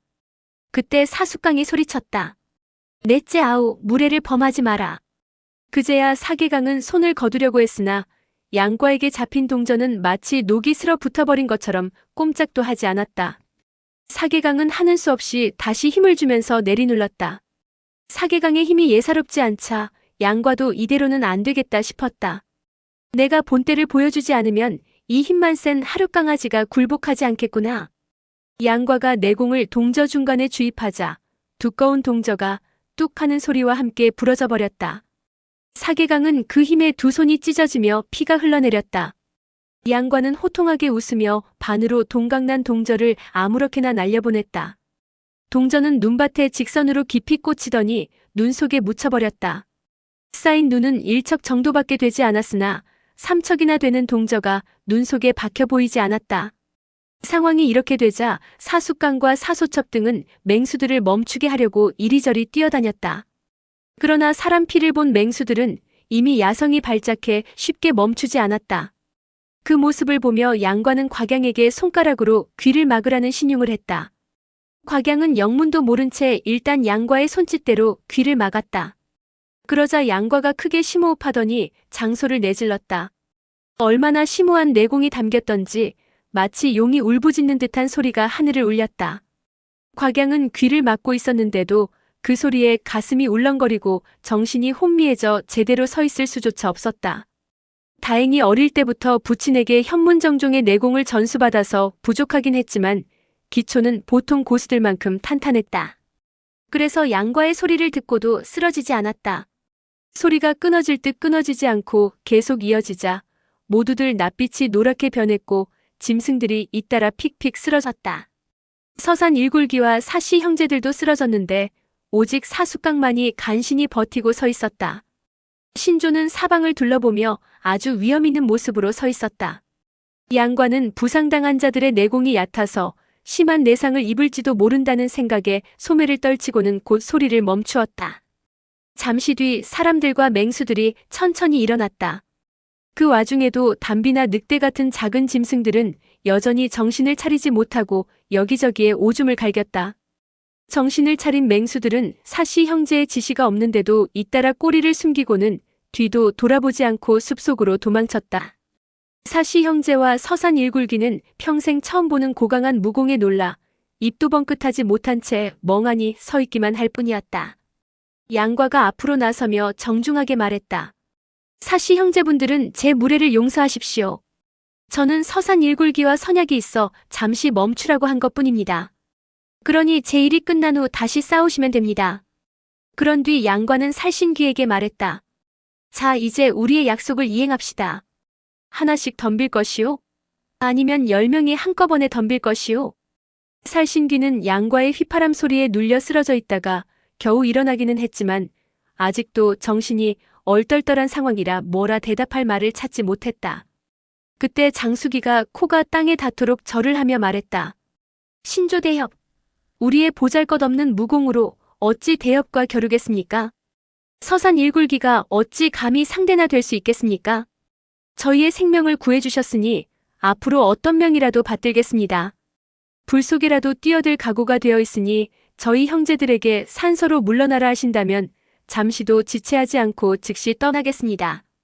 양과는 그의 얼굴을 보고 의욕을 떨쳐버리지 못했다. 혹시 성이 번이고 이름은 이롱이 아닙니까? 그랬다. 장수기는 바로 절정곡 공손지의 수제자 번이롱이었다. 번이롱은 양과 덕분에 겨우 목숨을 부지하고 칩거하고 있다가 강호로 돌아와서 서산 일굴기의 수장이 된 것이다. 번이롱은 양과가 인피가면을 쓰고 있었기에 그를 알아보지 못했다. 그렇습니다. 제가 바로 번이롱입니다. 신조대협께서는 무슨 명이든지 말씀만 하십시오. 그러자 양과가 미소를 머금으며 손을 내저었다. 무슨 말씀을 그리 하십니까? 이것으로 제 일은 해결되었으니 이제 여러분들은 다시 싸움을 시작하시지요. 양과는 신조와 함께 옆으로 물러나서 뒷짐을 지고는 사씨 형제와 서산 일굴기의 대결을 기다렸다. 그러자 번이롱이 앞으로 나와서 사백위에게 말했다. 서산 일굴기가 귀장을 멋대로 들어와서 엉망진창으로 만들었습니다. 그러나 오늘은 여기서 끝내시지요. 만약 양주로 가신다면 저희가 다시 찾아뵙도록 하겠습니다.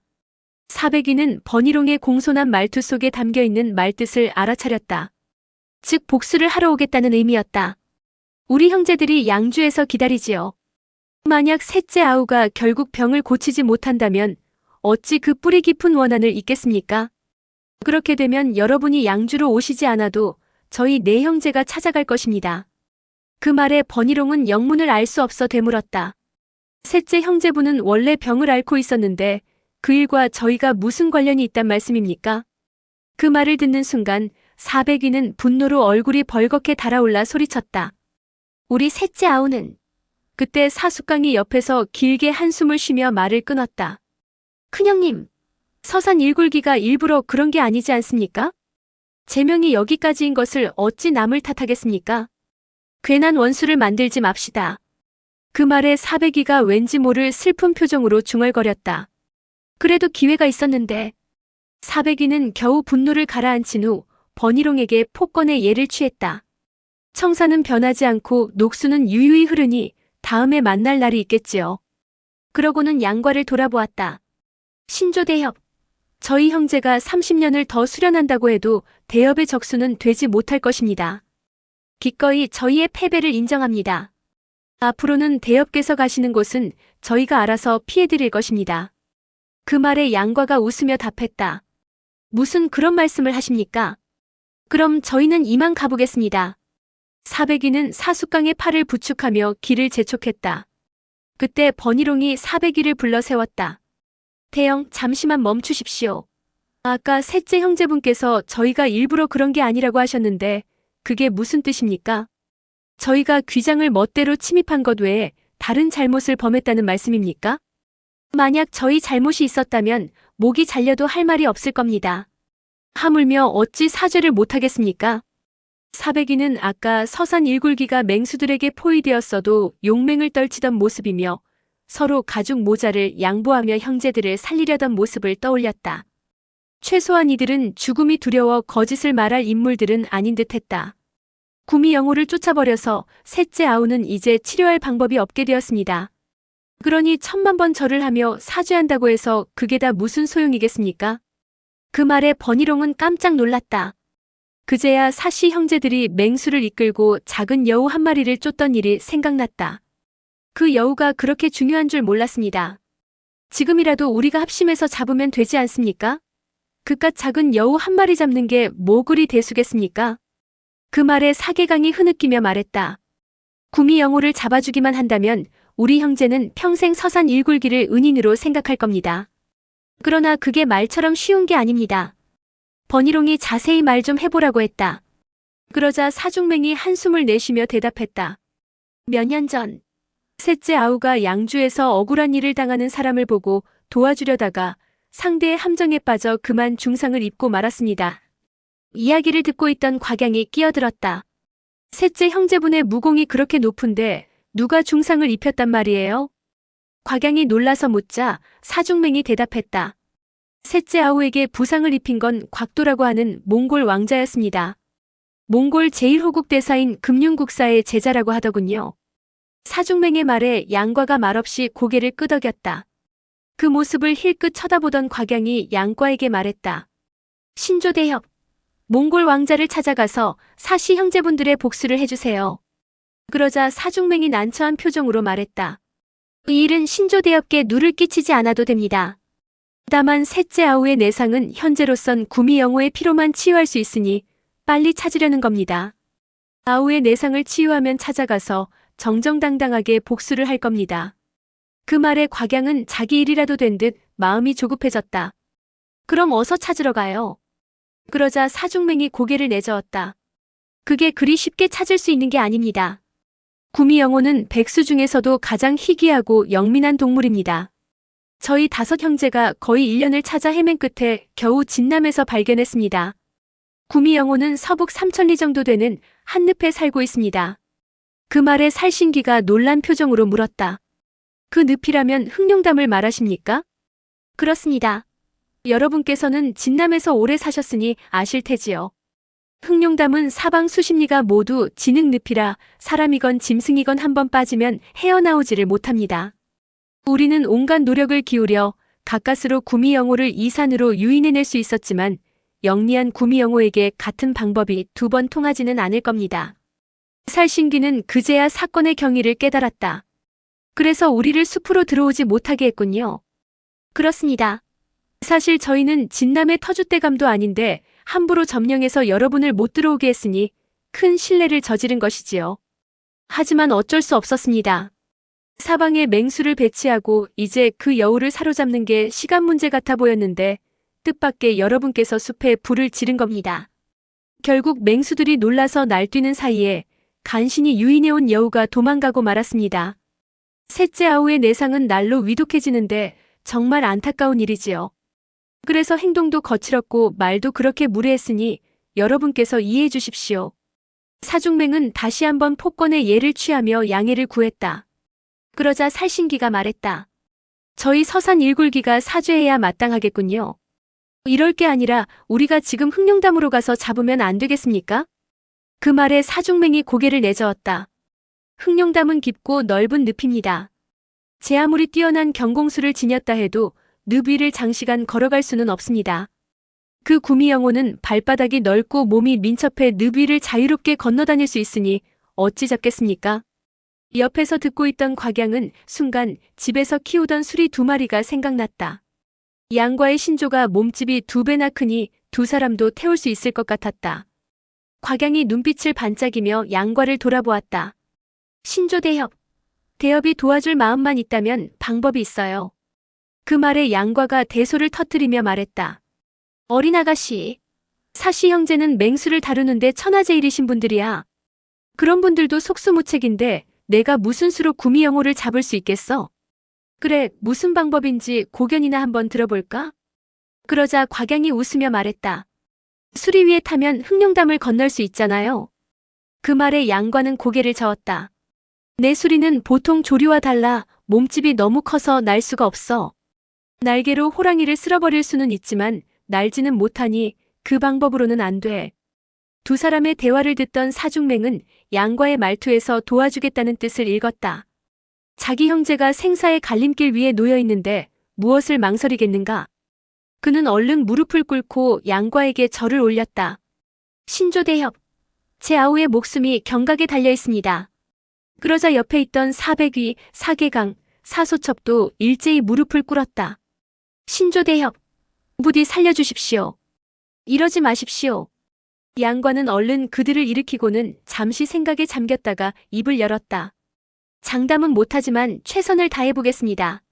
성공하지 못해도 너무 탓하지는 마십시오. 그 말을 듣고 사시 형제들의 얼굴에 화색이 돌았다. 직접 양과의 무공을 체험한 그들이 아닌가. 천하의 명성이 자자한 신조협의 말이니 분명 방법이 있을 것 같았다. 만약 신조연마저 하지 못한다면 아우의 명은 여기까지인 것이다. 사백위는 다시 여러 차례 절을 올리며 감사함을 전했다. 오늘의 영상은 여기까지입니다. 영상이 도움이 되셨다면 구독과 좋아요, 알람 설정 부탁드립니다. 시청해주셔서 감사합니다.